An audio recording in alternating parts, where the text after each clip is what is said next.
Boom. Welcome back to the waviest podcast in the UK. Yeah. Real talk, true stories. That's us. It's another wicked one today, man. We're on a run, I think, at the moment. It's the wickedest one yet. Yeah. I can't lie. It's a big one still. I don't need... You know what it is? I'll be honest as well. I was just chatting to him off camera and that. Like, I've interviewed, sat down and chopped it up with, like, Cormega, Murder Mook, Big Twins, to name a few. But this one is up there with me. This ranks high, bro. I can't lie. Yeah, You get me on some real shit. Just because, as well, age group wise, not to put people's ages out there, but I think we're all in a similar age bracket. And if you was there, in terms of like a listener of radio, copying DVDs from the market, involved in the scene in some way or other. I could just say the 30-somethings. Nah, but forget the age. If you're 30-something now, this is the man right now. And he should be the man to the 20-somethings, but we're going to get to that. Yeah. I get where you're going with that. If you're 30-something, he's the man. Yeah, I know what you're talking about now. The man. So rather than putting the age out there, it's the era. It's the era, you get me? Yeah, it's the era. If he was about musically or otherwise, Yeah. And you know what's mad? We got RA, let me introduce him properly, man. Big up RA. Real artillery. Big up RA. Roadside Gz, GRIME legend.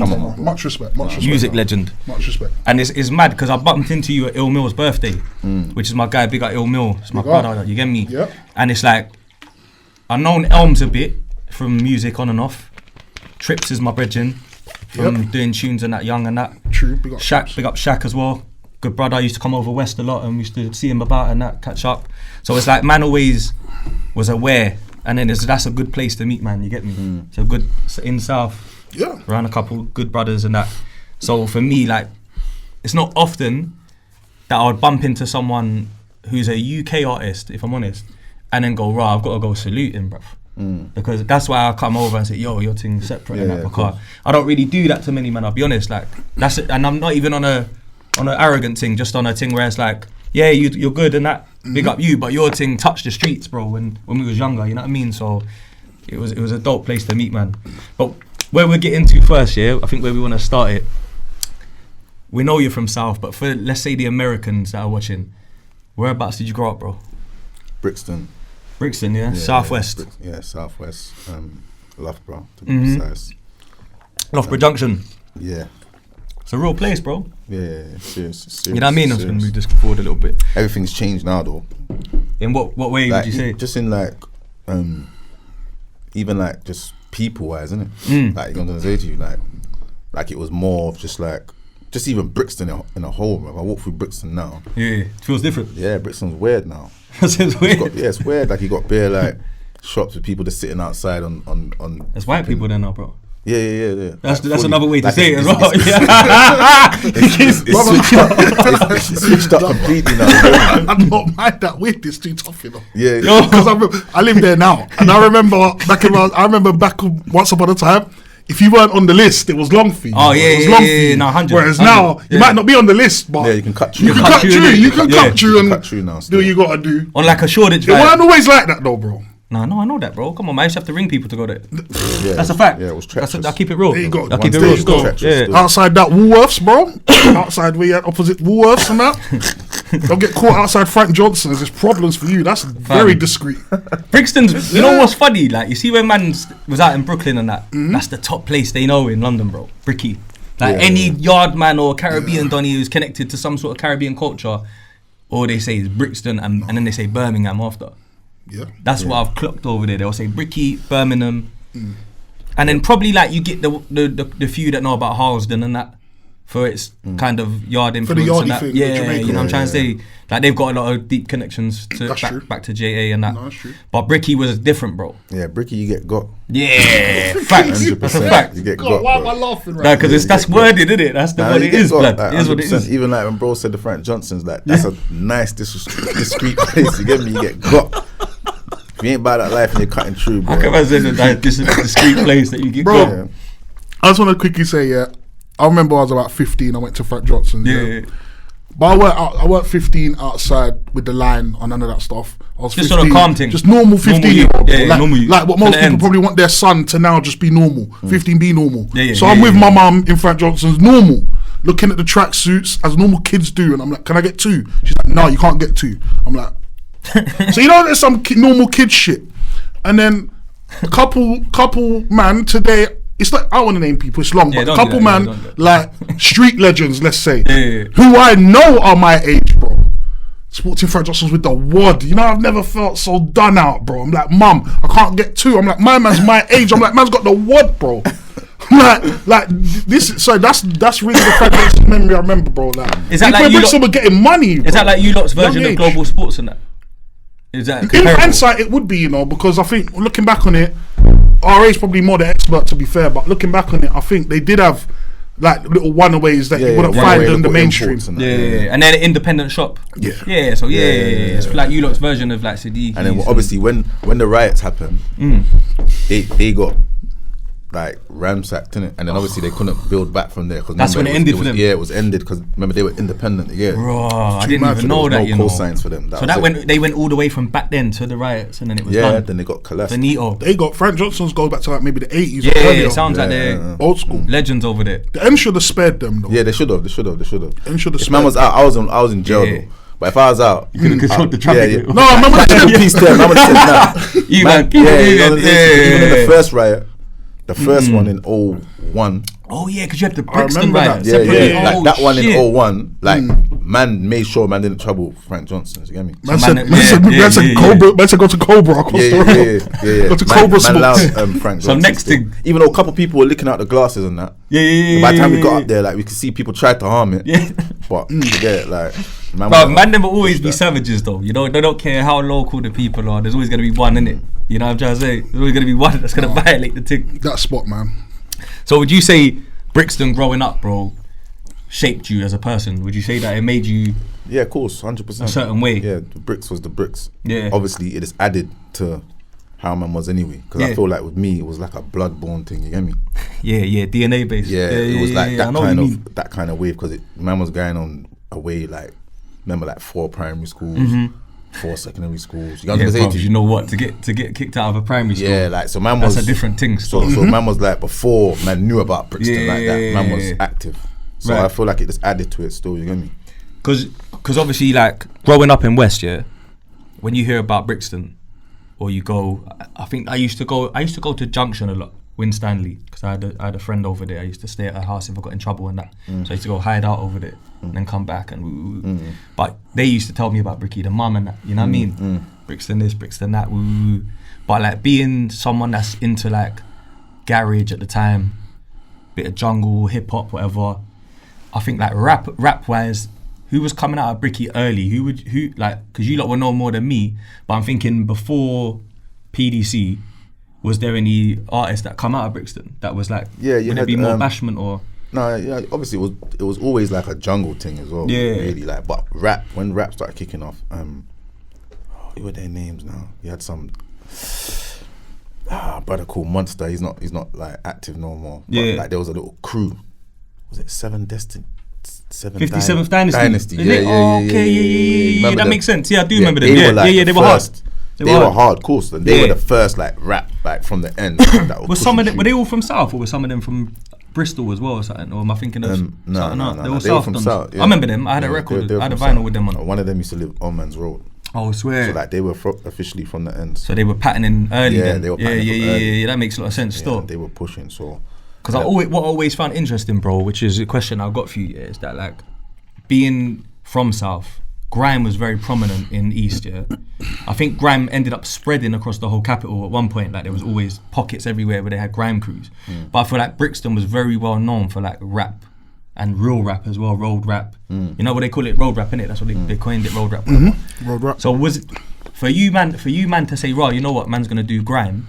What was the like? What made you go that way instead of rapping? With me, how I thought of it is like obviously man grew up to like jungle, innit? Yeah, me too. It's yeah, the whole jungle thing. Cool FM days, Skibber D, and you know what I'm saying to you? That kind of way. Shabba and that. So like obviously that was man's thing, and then obviously when the jungle kicked in, man was spitting jungle, innit? Like, yeah, for real. But man was young, man wasn't getting nowhere. So man, remember them time there's like 96. Yeah. 97. That's like you know high school, innit? Yeah, man's young bucks. So obviously man ain't getting on no radio or nothing them times there. So man was just doing their own little thing, having their own little sets in their bedroom and that. Boom. And then obviously when the garage kicked in now, man was following that. So man kind of just went with the English wave. Man saw rap as an American thing, innit? You know what I'm gonna say? That's the answer I was looking for. That's the truth. That's what man really saw it as, innit? Back in the day, like, man saw rap as. Is that a Yankee thing, innit? Yeah, it's American thing. Yeah, 100 fam. And garage, grime, jungle was a UK thing. Yeah. So man kind of just stuck to that kind of barrier. You get me? True. And I think if you look at generational waves, like you see, like even over around there and that, you had like Skrilla kids around the corner, but they rapped, but they had that twang. The same way some of the PDC did, and that, you get me? Where you can tell that there's no one before them to look up to in rap per se, you get me?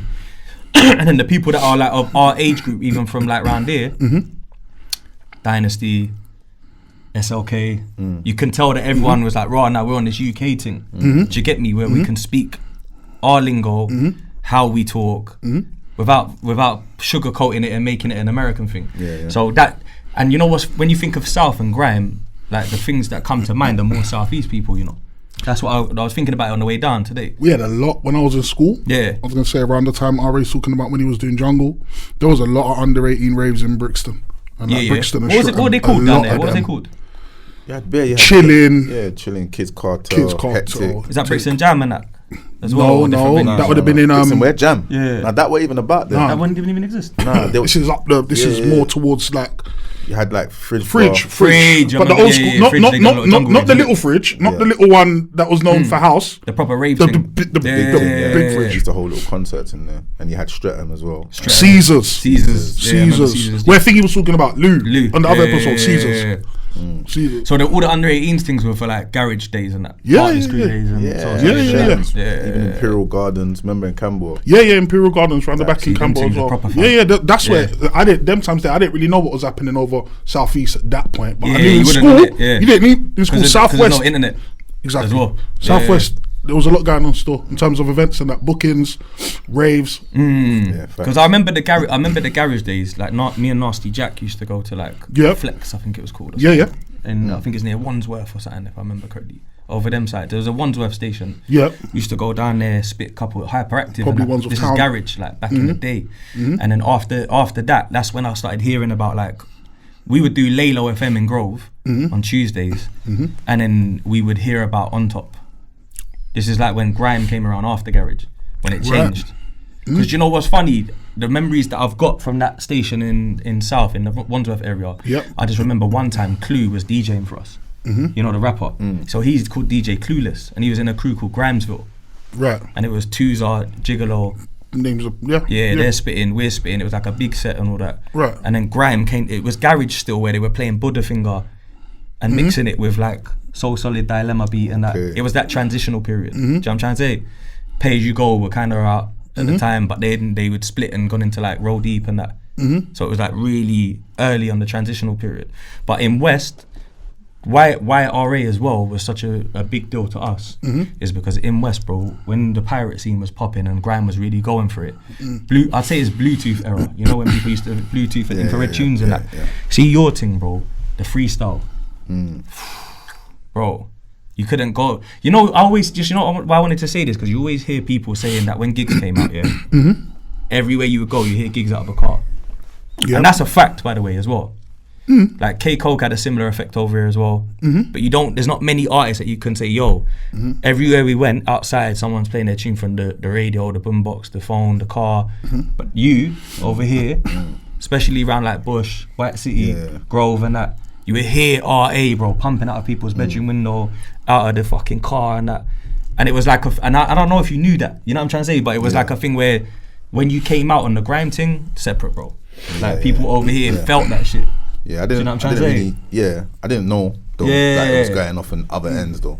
That's what I'm thinking, because I feel like them days there's no internet in it to kind of to get that kind of feedback. Obviously, we had certain men from different ends of London. I would say they're pushing man's thing, but we didn't know the feedback. You get me? It's different, innit? Because you don't like when man went east one time with Titch. I can't remember what radio station it was over there. I listened to that set yesterday, you know. Yeah, I had to do some research because I wanted to make sure I take this thing serious, bro. You know what I mean? And we went over there, and obviously that's when man kind of realised that they was fucking with man's thing. You get me? Like they knew man's bars and I was like, okay, then don't say a word. You get me? Yeah, because it's true. East, they had like grime in a way, bro, where it was like They had that young man standing dance, Stratford Rex, whatever. Yeah, they had all of that. They had the Eskimo dance things later on. They had like some weird unity. Well, not to say weird. It's probably more. It's a good thing, but they had this unity in it where like if you're in Roll Deep, Nasty Crew, Boys in the Hood, Kids in the Hood, whatever. What's the other Rough Squad? You're leading me to a question still. Yeah, go true, bro. Directly still. Yeah, I was gonna say he's laughing already. I was gonna say, do you?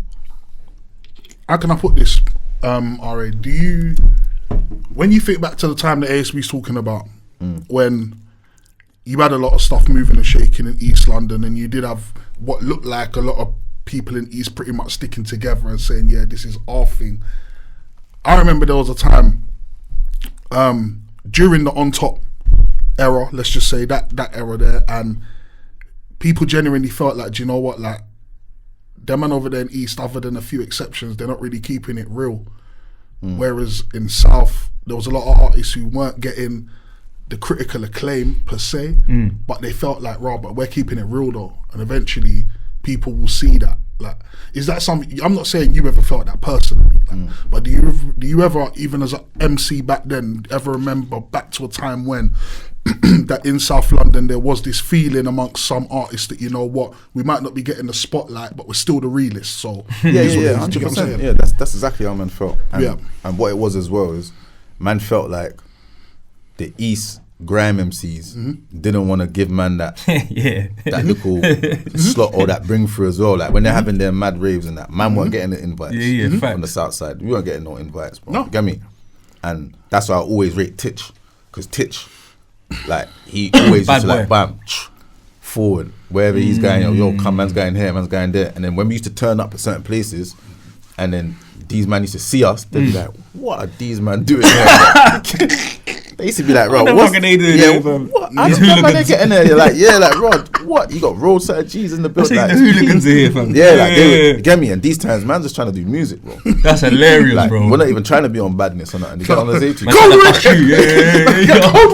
red. Yeah, bro. Get me. Like, bring the rest of the madness. Yeah, bro. It was peak, bro. They get me. Nah, I hear that. And it was weird, bro. But obviously, we still kept it like real, kept to our dues and that, and just kept it what it was, innit? You know what I'm gonna say? Yeah, man.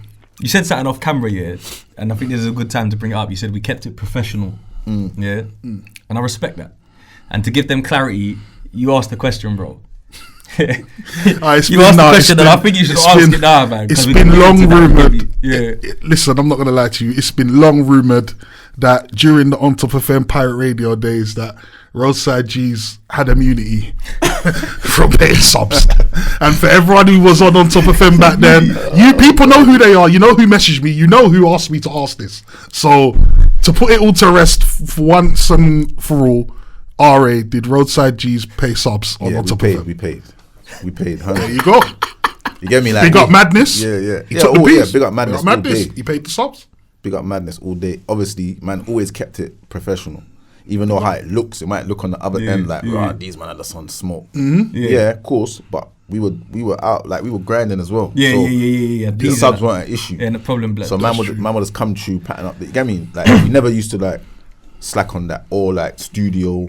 We always used to pay. You know what I'm saying? Like we was known for that. That's why we didn't understand how we never got the looking. Like, the looking pro, bro. We were professional with it when it comes. But then on the flip side, if it goes left, then we can do that side as well. You know what I'm saying? That's why they get the lookings. That's why they get the lookings. Nah, but that's more gangster to me. You know what's funny? You see the question they've asked you. Me, I would never ask that, because you see one thing I know about real.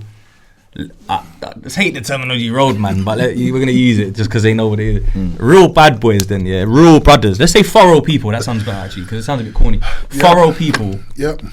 Bruv, they pay their way, man. They pride themselves on that. Do you know what I'm trying to say? Yeah, like they're not looking for the handout and the freebie. Like they're looking to like show man, like man's trying to grow out here. Man's trying to do my thing and that. You get me? So to hear that, like, man think they bullied the radio that bad. I saw people, bro, I was on Top of FM maybe 2006, about 2005, 2006. Bro, I saw people arguing with Madness, saying, I'm not paying, you don't make them man pay. I ain't paying. And they know. Yeah, you get me. People really felt like it was immunity, but you said man was paying. Man was paying. Man was paying. Fucking wow, bro. No, big up, man. Nah, that's mad. Big up, man. I feel better about my subs that I paid. I feel a bit better about my subs. So big up everyone else who paid subs. Big up. Nice true, man. I said it's well spent now, yeah. Money well spent. Listen, nah, I feel you, blood. I feel you, man. I'm telling you, there was a time I was gonna say, man, like, because I remember like Roadside weren't on Top FM when it first launched, like when it really began. When you had like NWA and you had Dog Pound and you had your South Soldiers and you know XYZ. And I remember like maybe like a couple years into that station, Roadside just came through and there was little murmurings first, like people like, "Rah, have you heard of Roadside?" And people was talking like crews used to talk between each other like, I don't know, call it gossip, I don't know, bro. But people used to talk and it was like, "Rah, you know, them man are on there now, you know, rah, swear down, rah." And it proper shook up. No, I'm not gonna lie to you, bro. It proper shook up the station still. I'll tell you that, I don't care. You get me? I'll tell you that. Other people won't. I'll tell you that.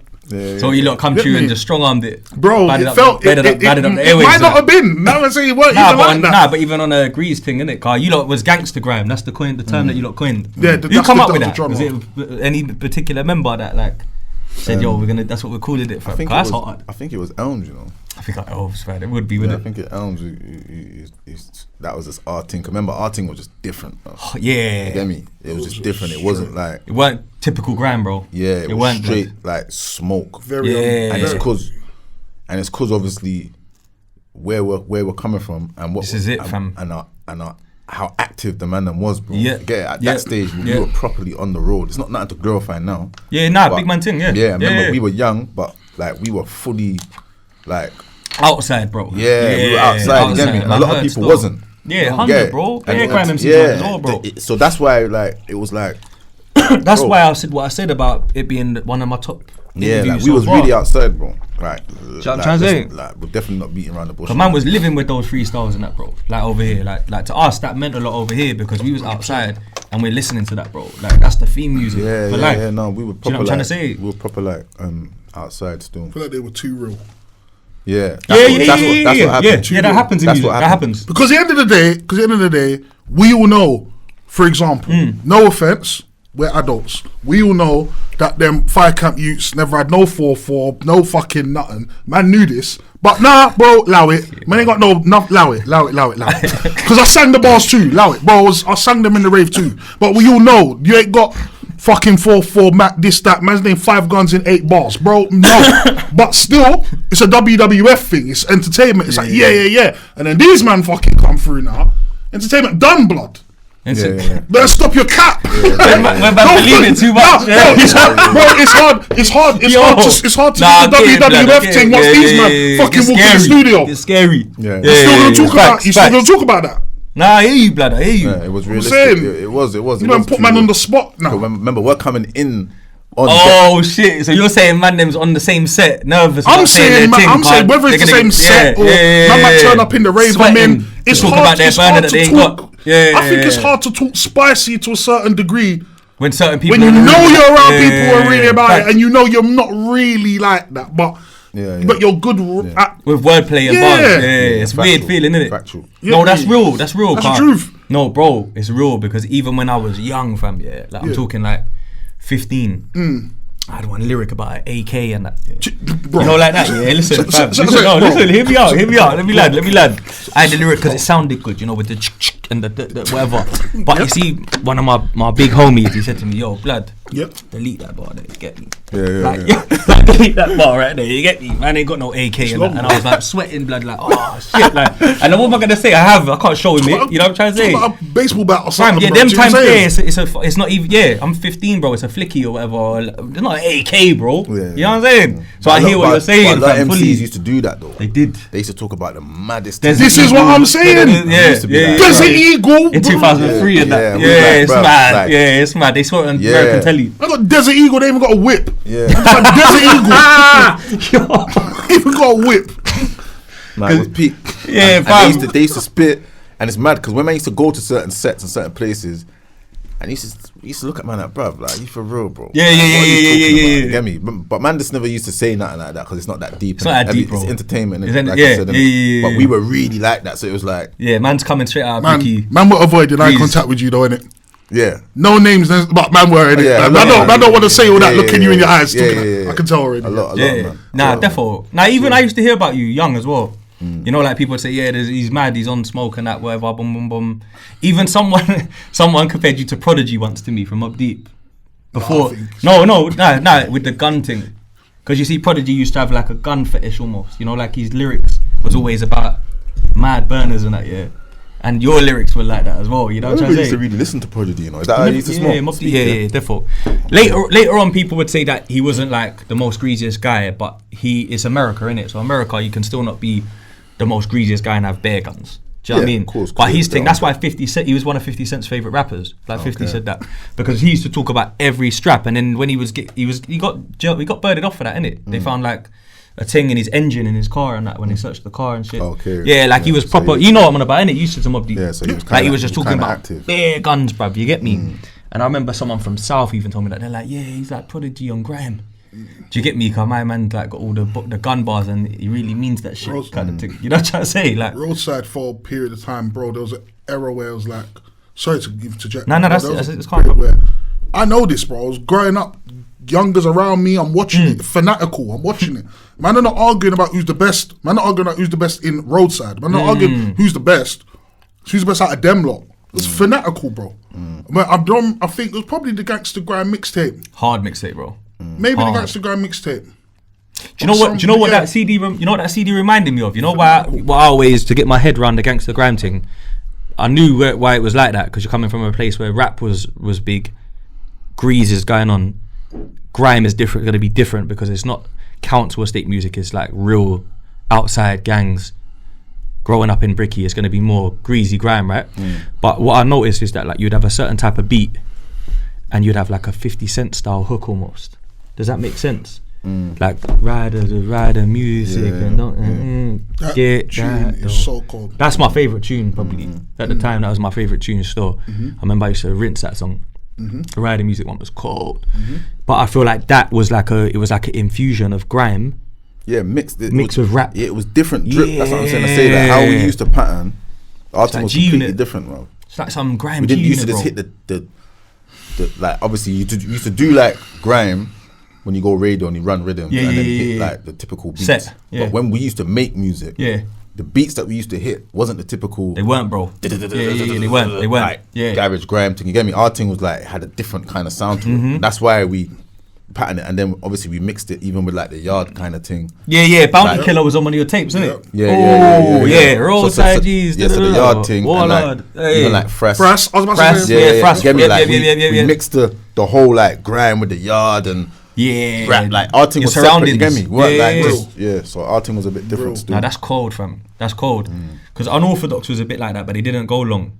Like over here, Unorthodox, they come out with no help, no handouts. They had a couple rhythms, but they were rapping on grime.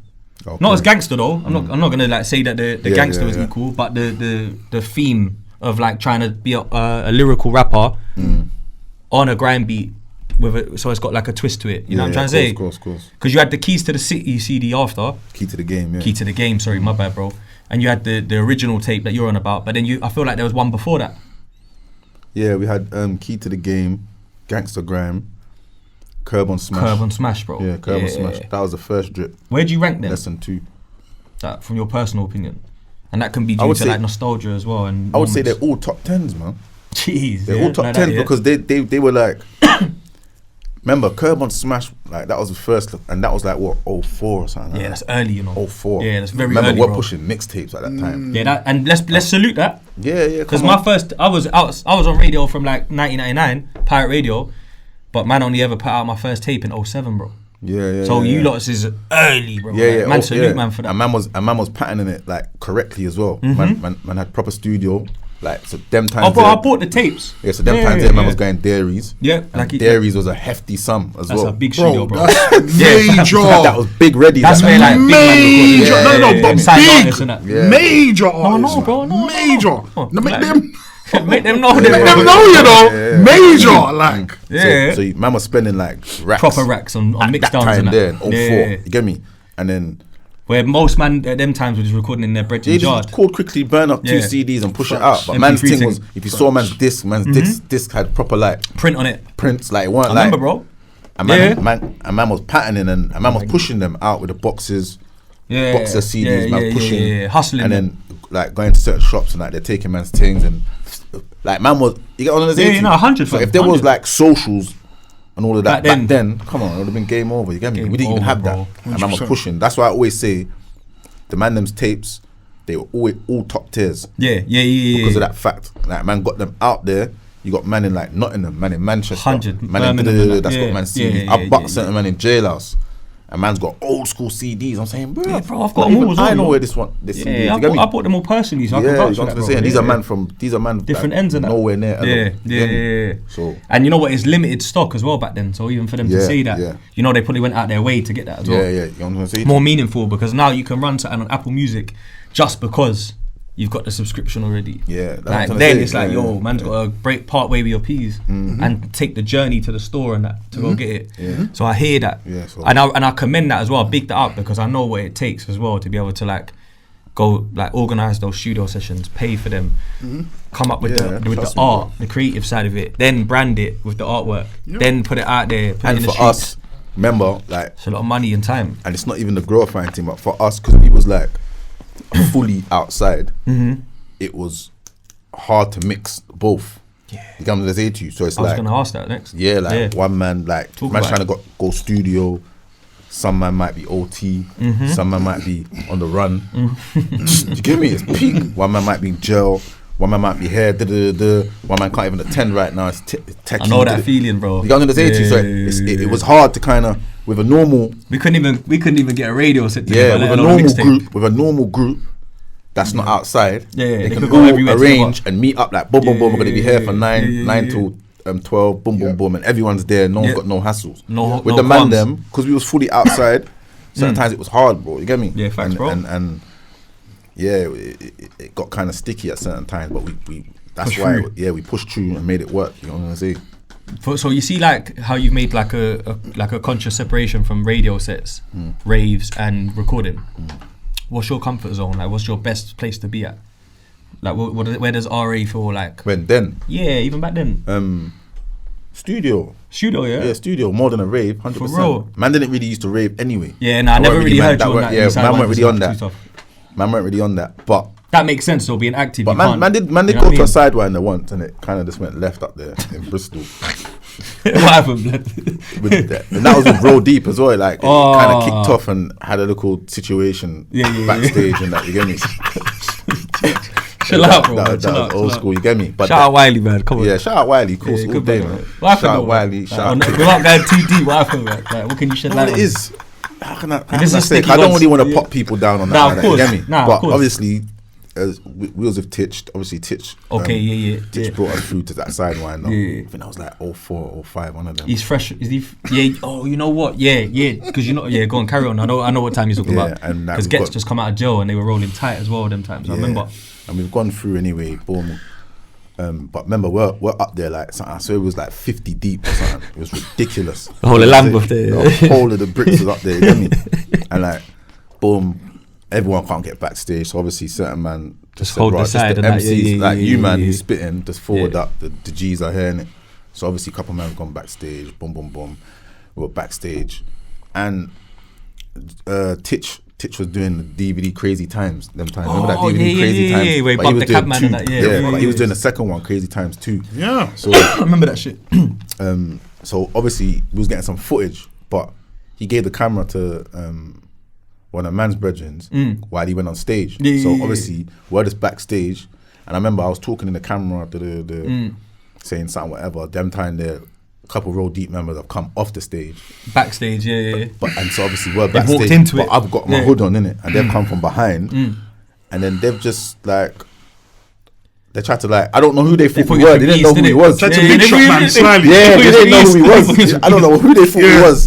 But they tried to just come. One of them came in front of me into the camera and was like, "Yeah, Road Deep runs the world." You get me? Like a banter thing, but you were on some serious thing at the time, innit?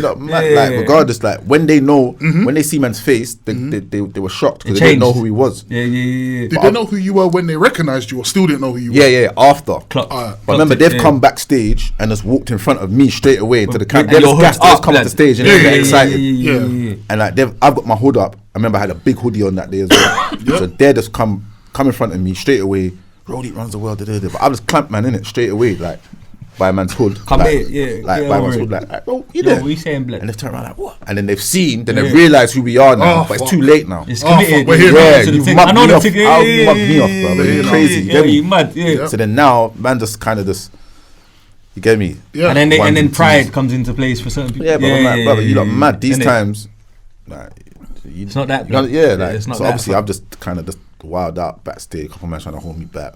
I'm just kind of, you get me? And then obviously, I'm just like, forget this, bro. Man's gonna turn this rave over. You get me? So I've just kind of just left, went into the crowd where the man them are. Yeah. Obviously, I was trying to get hold of certain things. You get me? And then obviously. They tried to get out and then certain things have come out. Certain things have come out, and then obviously when certain things have come out, people saw it and everyone started running. And then you know what, the dance is done now and everyone's running and locked off. The rave finished. Yeah, like it was an edict thing really, but but at that age, they set it. Man was calm. For peace. Man wanted to shout out on the DVD. Yeah, but like I swear, like them time and can't come to the roadside just came out. So man's looking to touch the stage. Big tune. Yeah, man's looking to touch the stage and shut it down. You get me? So like we were excited for that. Yeah, I would have been if I was in the rave, fam. And then obviously they just like ruined it for them and us. Do you know what's crazy? But you know what's bad? You see why I love South, brothers. Yeah, being from West, because the East is so different to West. I'll be honest, it's so far away. Whereas if you grew up around like but East grime MCs though 100% from. But you see when you're saying East is so different. But there's East that's about it though. No, there is. We're just talking about the MCs. You got Hattie in East. Because obviously I've got a lot of dogs from East. Even Leytonstone and that you got dogs over there. Do you get me? 100, even like Stannerman and that. But it's just the grime MCs. They were just a bit. Even but big up Slew them. I'll shout out Slew them. I know some a couple of them man's active and that. You get me? But you see with like. What I'm trying to say is when it's different, I don't mean it's pussy. I mean like it's even the way they talk, the way they dress. I meant more culturally, right? First off. But you see, being from West, we had this thing where we're a little bit Harlem-y.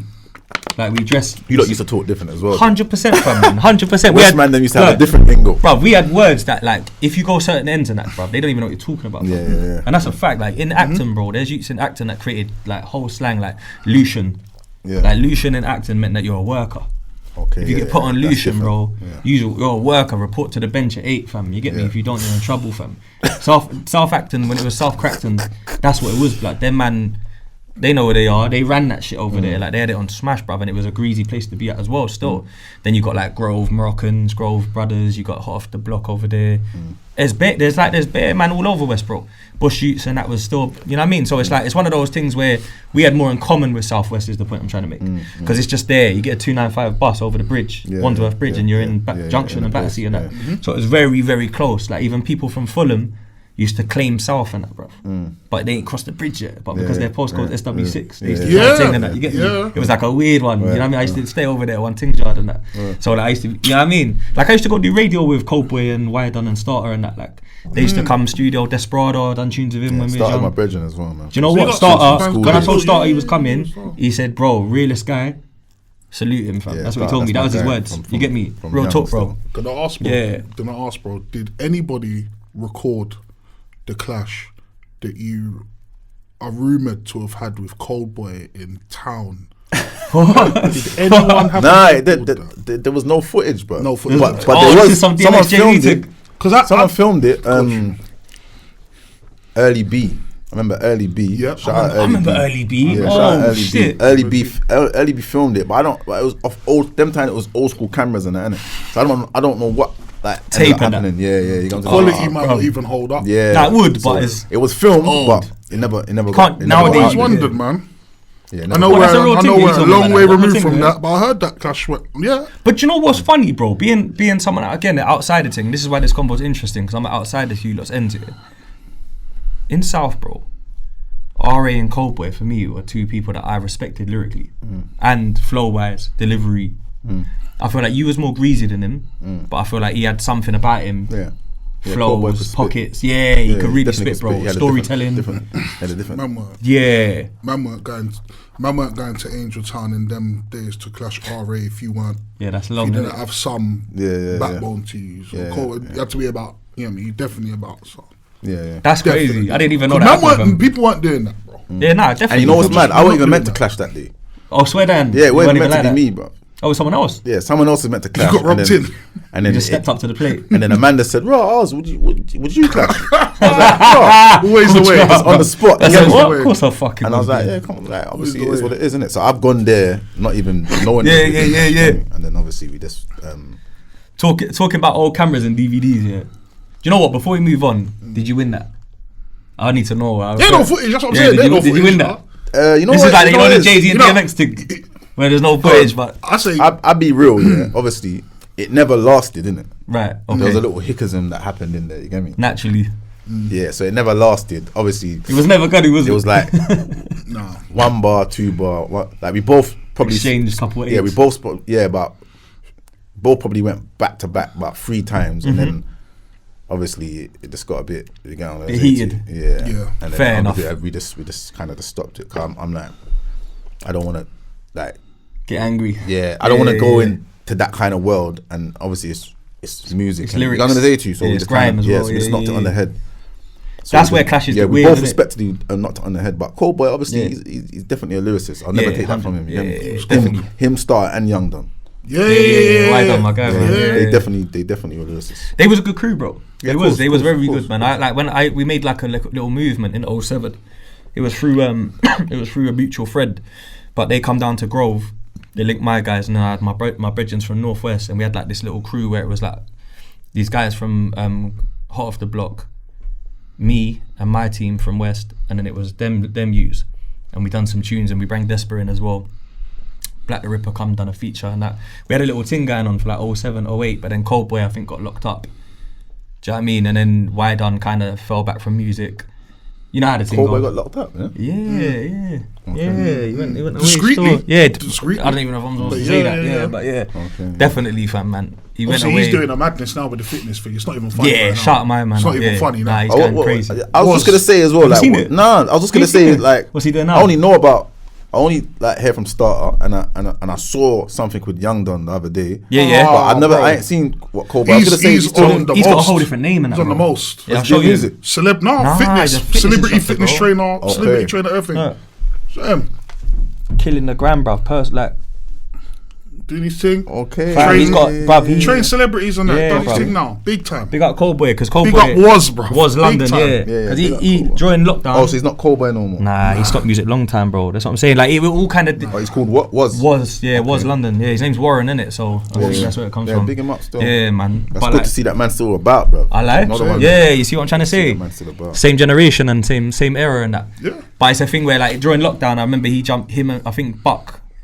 And what's the brother, the Muslim brother that used to be in SMS? You're talking about Ashley Chin. Yeah, my man. They done like Instagram lives where they would like get bare people on, share the live and that, and then he would do like a training session and everyone joins in. Like celebrities and known influencers would join, and he would like challenge them to do like 50 push-ups with him on live and stuff like that. You get me? Man, so he busts his thing during like over COVID and that. Yeah, time, man, proper. Yeah, that's good, man. Do you get me? But it's good that man's still doing their thing still. It's mad because that era, the reason I brought it up as well, not just on a waffle thing, was more like like the DVD era changed for man then, because now that I'm fucking with Couple South, man, and that they was bringing like South DVD brothers around and that. Like, this brother wants to film you now because there's a link now to you. He heard of you and he wanted. So like Sticky Business come film, man. But that was a bad one. Still, they come linked, man. They stand the man. Yeah, come on, fam. Yeah, you don't know his name and that. Yeah, man. Imagine, anyway, you never know. That never came out though. Man moved from where I told you I was from. Yeah. Where I told you I was born. I left that area and moved straight into Stanza State. Oh yeah. Oh, so you know, man. Then yeah, that's mad. Still small world. Yeah. I was on Sticky Business 1, bro. I'm on the staircase. Oh, swear down. At the bottom of the staircase. We lived in the same estate at the time. Yeah, so that's mad. You put me on still. Because I was on all the West ones. So I was on like Bound to Blow, Volume 1 and 2. I was on all of these West DVDs, blood. And then I was on Risky Roads too, which was a big one for me. Shout out Risky, man. And that was a mad one for me. Like proper bus meet, man. Like man's from Northwest that was locked up was like, yo, we got a West man on the DVD finally, and that, you get me. And then when Sticky Business came around, they was like, yeah, man, you should speak to Streets Incarcerated or whatever. Boom, boom, boom. Sure. Like they were just all connecting dots and that. And that, do you know what's funny? You see the DVD era. The first person that I heard of from Roadside Gz was Alan B. Yeah, my guy. Shout out Alan B, man. That was the first person that hit my radar. And it's because on Streets Incarcerated or something. I can't remember which one it was, but he was on it, bro. Like he was on that DVD, fam. I think he got like a solo interview. Yeah. He was like... Is this when he was bringing smoke for Lethal? Yeah. Yeah, the last smoke for Lethal then. Fam. I was trying to remember that shit. Then still. And I rated him. I was like, yeah, he's like us lot, fam. Like this shit is proper slow. He's a real one as well. Yeah, you could tell through the camera. He's a thorough. Do you know what I'm trying to say? So the DVD era, what DVDs was Roadside on? Because I think that they could have been on more as well, thinking about it. But we touched majority of them. You did, innit? So like Sticky Business, Streets Incarcerated. There was bare, but obviously one away ones. There was one away ones. Like even when I went jail, I went jail 08, innit? So 08. Yeah. So when I went jail 08, fuck. I saw like when I was in jail, I saw bare DVDs that were coming out. Yeah. That were hard as well. Yeah. And it changed the era as well. People weren't doing like it was more rap. It was more rap now. It's coming through. Yeah. Like, so weird. Rap. That was the time, bro, when GIGGS come out and you get me. It weren't really a grime thing like that. You get me? And grime kind of started to fade, innit? Like, And it was just bare rap. I was like, right, okay, this is a new drip. You got under this 80s. That was them new DVDs, but obviously, man, were in jail by then. But the main DVDs that was on road when we was on road, we was on them. Except for the ones that more time, like the East ones, like practice hours and. No, we didn't get on practice hours. Not a lot of people did though. So to be fair, they was kind of very easy. I remember if we got on Risky Roads, you know. You might have been on the freestyle. I think we got on the last one. Yeah, I think you was because I was on that one. I think I saw you got on the last one. Yeah. Still, you get me? But yeah, how it was then as well. A lot of people like were kind of nervous to meet, man. So we used to say, "No, we'll come to you." Like, we'll come to both. Is that better? We'll come to you, bro. That for you. Man didn't want to come to the jungle, bro. Now people were scared of Brixton though. That's true. But if you're coming to Link, man, you're good. Yeah. That's the thing. Like, I didn't really get. But that's what makes you know a lot of man weren't really outside, bro. Because you see, if you're outside, but the majority of the cameramen weren't. Nah, but even away from cameramen, you see grime MCs. I've had dealings with people. And they move weird when it's time to link up and that, or time to do. You know what I'm trying to say? There's only a few people that I've bucked in grime that I can say, yo, that's a real dude, bro. Do you know what I'm saying? Like they just pulled up to the even like the Dog Pound youths. I rate them the way they pulled up. They come through, ready. Let's do this music thing and that. Whoop woo. Do you know what I'm trying to say? We ended up going Westwood together. All these things and that was 08 as well. So you would have just what month did you go away? October. Oh, so you'd have been on road still at the time, but it was like that was the last bit of grime. And you're right. You know why you're right about the transition to rap? Because I remember sitting in One Extra in the waiting room. We was on Next on Westwoods, and GIGGS was on the phone to him, like a live call-in. And GIGGS was like, "Yeah, I've just been nominated for a BET award." I'm like, what the fuck? Yeah, like, we need sure. to start rapping for man. Do you know what I'm trying to say? Yeah, switched up. And that's the same thing, the same impact that you had in where I'm from, out of the cars, out of the houses. Like your tunes were Bluetooth so much, bro, on the top of buses and stuff back then in West here. That later on down the line when it was like the rap thing and that, I can't lie, GIGGS had the same impact, yeah, bro. Of course, yeah, of like course. where like you come off the train or you come out the back road. He changed the game, innit? Yeah, it was like when he came through. I reckon you. I'm not the only one who feels this way because I've heard it said in conversation before. Man, reckon there's a fair case to say that if you would have been out in that same era, uninterrupted, out at the same time with the momentum that you already had, would have been up there as well. Yeah, because at the end of the day, you had not to compare you. It's not, you know, but at the same time, the case that I hear is raw. The fan base that you built up through the grime, you had more going for you at that point. If you look at it like for like, because whereas GIGGS was obviously in Spare No One and whatnot, he wasn't really so much factored in when it was grime. Yeah, like Spare No One, when they were on Top FM, GIGGS weren't there. Do you know what I'm saying? He popped up on the he movement wasn't in there DVD. like that. Whereas Man's thing already was bubbling. Oh yeah, hell yeah, bro. So, Roadside Gz was popping. And in 08, DVDs, when I think radio, about it, yeah, and mixtape. in 08, you kind of saw everybody go raw. You got this big melting pot of grime artists, bro, and then you go, shit, this thing's, the industry's saying this is dead. I've either got to go street rap or pop star. There's no middle ground. If I stay in the middle, I'll get lost. You saw there's a lot of people who didn't go pop star route, didn't go the street route, and stayed in no man's land, and it didn't get them nowhere. But I couldn't see you, man, doing pop star. I couldn't really see that. That's not gonna happen. 08. No, we would have kept it that Thorough, same order. Yeah. But yeah, if man didn't, then that's factual. If man didn't go jail, we would have been on that same boat. 100 blood. That No same cap boat. as well. No Yeah. cap blood. No Yeah, fucking we've been on cap that blood. same boat. They don't know. They weren't there. If you Obviously, weren't he's there. from Peckham, flying his Yeah. flag. I'm from the Bricks flying man's flag. So there's been two different Parts. But we're gonna push through. Yeah. Facts, You know what bro. I'm saying? Nah, because you know what the maddest thing is, bro? You know, like, again, I keep talking as a West Sider. I know it's weird because these people don't, they're probably, some of the people that watch are not even from England, bruv. But you see, like, being from West again, bro, I've done a couple tunes with Boost, yeah? My Bridget knows him from the wing, whatever, whoopty woo. When I done the tunes with Boost, bro, I can't lie, the first time I went to Peckham in my life, my whole life, fam, was 2020. That's mad. It's too far away from me. There's nothing there for me, bro. I don't know no one there. Whereas Brixton, bruv, I'm there young, fam. Yeah. I'll call Birdie. I used to call him Birdie. Yo, you get me, man. Yeah, Come and it's tune the same order. If you don't know no one, Yeah. remember Peckham, the same as the Bricks, bro. Yeah, Like, I got that later treacherous. on. It's Yeah, treacherous as well. So obviously, Proper. if you don't know rough no one, you place don't want to and be going over there, especially Yeah. in man's era, bro. that. You don't want to be going over like there and you don't know For no no one. reason. Yeah. Yeah. Same with Asking the for Bricks. trouble. You don't want to come to the Bricks for no reason either. You have to know someone. You get me? Yeah, but I feel like Brixton was more worldwide known than most places in London anyway. Like as I mentioned earlier, so I feel like that place had something about it, bruv, and it was more like. It was more obvious, if that makes sense. Yeah. It had a mad kind of, because I remember like knowing way more Brixton youths than any Peckham youths, bro, in rap.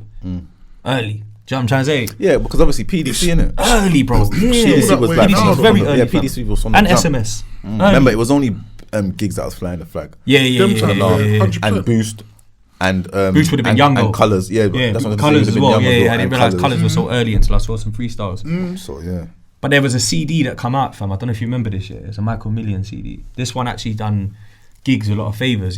From my opinion, being over this side of London, there was a Michael Million CD and it was called "Who's the Hardest?" GIGGS versus Shaq Leon. Oh yeah. Do you remember that CD with the red cover? Yeah. That CD, hit the streets in Bush and Wembley Market and that, and it had them talking blood. You get me, like, yo, these two is cold, fam. And he had some tunes on there. Like this was before I think Talking the Hardest dropped.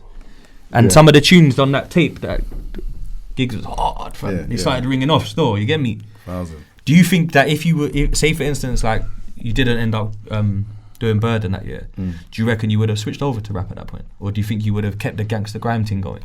Because I feel like that had a lane. Yeah, no, I would have kept the gangster grime, but I would have, like, I could do both anyway. Yeah. So at that stage, if you remember my freestyle, just before I went jail, that was like a couple of weeks before I went jail, on the Michael Million DVD, Welcome to the City. Oh, the blue hoodie. Blue hoodie. Gee, that Tanner, was just man. before I went jail. Yeah, that cold. was rap bars. Yeah, you're right, you know. Yeah, That was acapella. acapella, but that was there's an actual tune though that I did. Oh, you did? Oh, okay. You get me? I heard the tune. Yeah, I did the tune. So the bars are off of a song.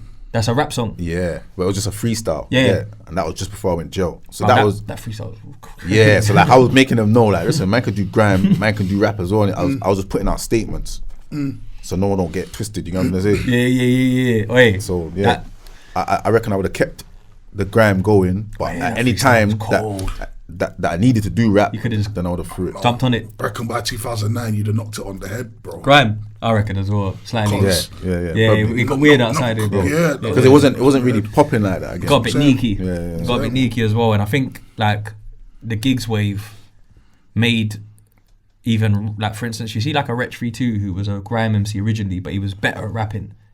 He's like, yeah, it's time to rap now. Boom. Do you remember? Yeah. Then even like I think GETS flew the flag a little bit longer, Westwood styley and that. Like man was still going up there shelling and that. But there was like a weird change where like everyone that was someone started jumping on rap tunes and that. And I was guilty of that as well, to be fair, bro. I fell back for a while and then come back trying to rap and that. Yeah. Like, as soon as that happened, and that, it was like, yeah, man, I think we got to rap now, you know what I mean? And then it was a weird transition. 08 into 09, everyone that done grime previously kind of turned into a rapper almost. But then by 010, it was like this new thing, or a funky house MC. Oh, I forgot about that, you know. Still. Yeah, that's true as well. Yeah, but that weren't for us though. To be a part of it, it was part of us to rave to and listen to. But you weren't really trying to make them rhythms basic. I think if you were an MC, you was a bit basic, but you always managed to get your sing-alongs in and get your reloads in. I think that was right up your alley, bro. Like a garage thing. Oh yeah, like I feel like people like Funky D and them, that funky house days. They're like, you see Gumbo, yeah. Shout out Gumbo. Yeah, big up Gumbo, bro. Gumbo used to do a house rave, funky house rave, house arrest, I think it was called. And I remember going to that rave and seeing grime MCs who didn't quite flourish find a whole new life doing sets, doing the simple sing-along thing in this thing, and they're getting paid, bro. And there's a lot of grime, man. They aren't getting paid no more. The raves are dead. Like I said, am I going the Tinchy Stride, the Tiny Temper Chipmunk route? Am I going the GIGGS route, which at that time weren't even looking like necessarily it's gonna be the route, but I'm not a pop star, so that's what you get me. Or that thing there, but people's getting paid, bro. Them man, they're in their prime. Are you gonna bang though? Like Courageous K and all of that shit there. They was cake in them days. Big up, man. Yeah, Funky had a season. Yeah, Gumbo was killing it. I forgot about that, you know. Gumbo Cold Steps, you know. It's because I'm such a rap fan. How many mortgages has Cold Steps got for them fucking raves? Oh my god, big up Cold Steps. The man there was killing it, eating, yeah, bro. Anyway, I don't even know what that is, bro. Anyway, that's mad. Yeah, man. Big up, man. Yeah, man. 8 still.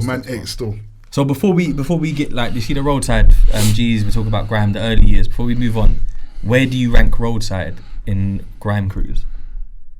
So you see how like you've got Nasty Crew. That's a serious question. Yeah. I was thinking about it this morning, bro. Up there though. Yeah, I think so, but I want to hear it from the horse's mouth. Like, you know what I mean? I feel like out of everyone, because if we cut the crap, Nasty Crew and that, they were cold though. They were shelling down the place from early. You get me? Now I rate that though, because a lot of people don't say that enough, you know. We can't go around the early birds like, well. that's who man was listening to as well. Like, me too. Yeah. I was trying to get them tuning in with the tape with the like Nasty Crew, D Double and that. Come on, bro. Even Dizzy was with them early. A lot of people don't know that, you know. He was part of Nasty Crew before Wiley took it. Okay, I didn't know that. Yeah, see. But yeah, D Double, Kano and that, like Nasty Crew, like you're gonna say to you. So they were hard. Yeah, they're fully up there. And do you rank them higher than Roll Deep? Nasty Crew. Yeah, I do, because obviously Nasty Crew, who was listening to. That's their and they had spitters in there. 100%. Man that could spit bars. 100, I think they more spat man's language though, bro. Yeah, and mine as well. Yeah. I couldn't. Fam. That's why I rate that. You got Hitman High Pot. Yeah. Licking down the post office. Hitman High Pot's like, you take bear, lick down the back post down. Man, And Kano, bruv, it's undoubtable, blood. Like, even Kano's flows was crazy, bro. Stormin was a legend. R.I.P. Stormin was sick. Yeah, God bless him. He was sick. Sharky Major was lyrical. Yeah, Sharky Major. Yeah, D Double, like D Double, legend. Like, you're gonna say to you, like, they were like, okay, that's who man used to listen to. Yeah, me too, bro. Me too. I would always have to put them up there. You get me? So would you say Roadside would be at 2 after them, or would you put it above them? And this could be like an honest, genuine thing. I would say like we'll come at 2 then. I respect that. We'll come at 2. I proper respect that. Because you know it's easy when you see how bruv, you see how you fucked up the grime scene, done the CDs, bruv, done the road thing and put in the bird. Let's be honest, like that's a long time, fam, to go away, bro. Come back out, doing it again, doing it well as well. Let's be honest. Touching. Nah, big yourself up, bro. You gotta give yourself more than that. Yeah, guys, it's very hard out here. There's people that were here for them 10 and can't get a look in. Let's keep it real, bro. You get me?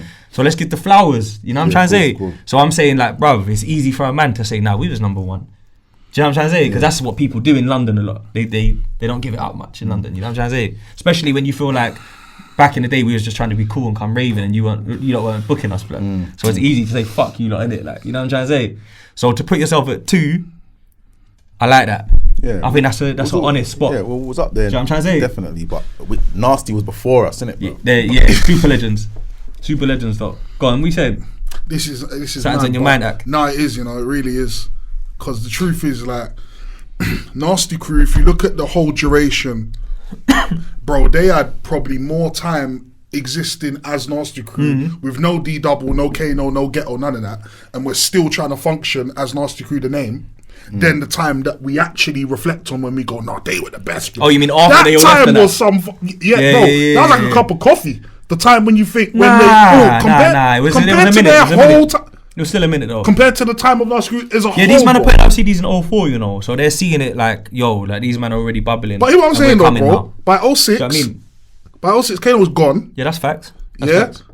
within about 18 months, Kano's gone, D Double's gone, Ghetto's gone, everyone's gone. From that point, Nasty Crew is not the same. Yeah. But the reason why he's been saying original. But this is what I'm saying. Imagine having a crew. What I'm saying is, bro, imagine a crew that has existed for maybe 15 years. And out of 15 years, there was 3 years that it was untouchable. And because of them 3 years, man, now forever will go raw. Yeah, but you know what the difference is though? Because that's like. Do you know what I'm trying to? No, I get it, but the difference is that you got people like Jammer that was like creating beats that was going to make a new genre. It's also because of who was in it and who's who now and who was in it then. Because what I'm trying to say is basically, it was a time in the era. It was a time in the era, bro. Yeah, but them, alright, cool. So, alright, cool. What I'm saying is raw. When D Double and Jammer and Hyper, all these storming, when they're all in Nasty, cool. Give Nasty the #1 over Roadside then, yeah?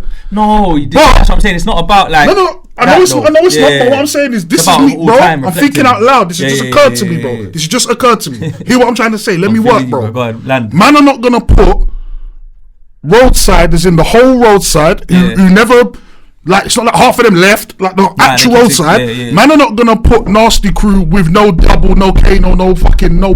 Man ain't putting that crew above Roadside. That's Liberty. You ain't going to do that. Oh, so it's. And what I'm trying to tell, man, is, bro, for 85% of their existence, bro, they never had these man in it. So I'm trying to tell, man, bro, them man was in for like 3 years. That's a good point. Together. That's what I'm trying to say, bro. He's got a good point. 10 more years with none of them man in it.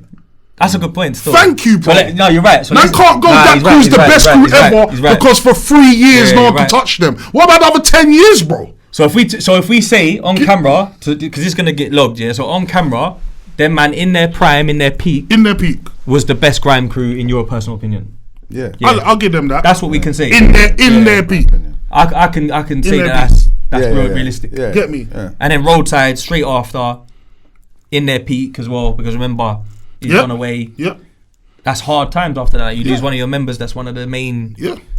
You know what I mean? One of the main grime MCs and that. No, facts. Do you know what I'm trying to say? And then I'd say, for like, bro, because the thing is, when you reflect, right, this is the thing that I realised as well, yeah. You see, when it was actually happening, there was a lot of dick riding. This crew, that crew, pause by the way, but there's a lot of dick riding, like these man, that man, rah, them man from there, woo woo. But the reality was, if you go now in 2023, right, and you go on YouTube and you listen to sets from 04, 05, 06, bruv, I would now, I'm going to say this on camera, right? Wiley, you're my brethren, you've done me a lot of favours, yeah? Big you up, bruv, Godfather. But the best grime crews that ever existed is Roadside Gz, SLK, and Nasty Crew in their prime for them years. That's my personal opinion, blood. I'm going to say that on reflection. At the time, you would never say that because you think, Roll Deep, Roll Deep done this for the game, they done that. Wiley, Dizzy, Tinchy, Flow down. Because by the time, remember, by the time but I'm going to say that straight with chest though. Point, I'm just saying, by the time Roadside was at their point where they're on TV, and the music videos are out and everything's pumping by then, Nasty Crew. By the way, big you lot forget that though. Remember that? Yeah, come on. By that time there, who, bro? Was it hard? Was it hard for you lot to get on Channel U at that time? Roadside might be #1 still. That's what I'm trying to get to. I'm trying to explain to man. I'm like, bro. Like, no, I felt, but I'm saying it as well though. Like, bro, they might be #1 still.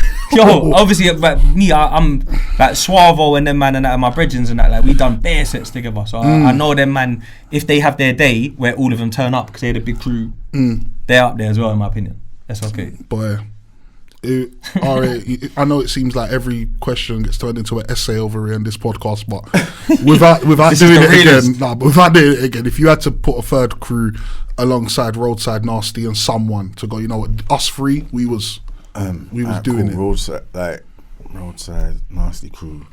You know who we can't go around? Go on. And let's not really like Heartless Crew. Oh, blood, yeah. We can't forget Heartless Crew. Nah, I ranked them high on the last episode. Like, we can't, if we cut the crap. Heartless Crew, like. That might be the name of the episode.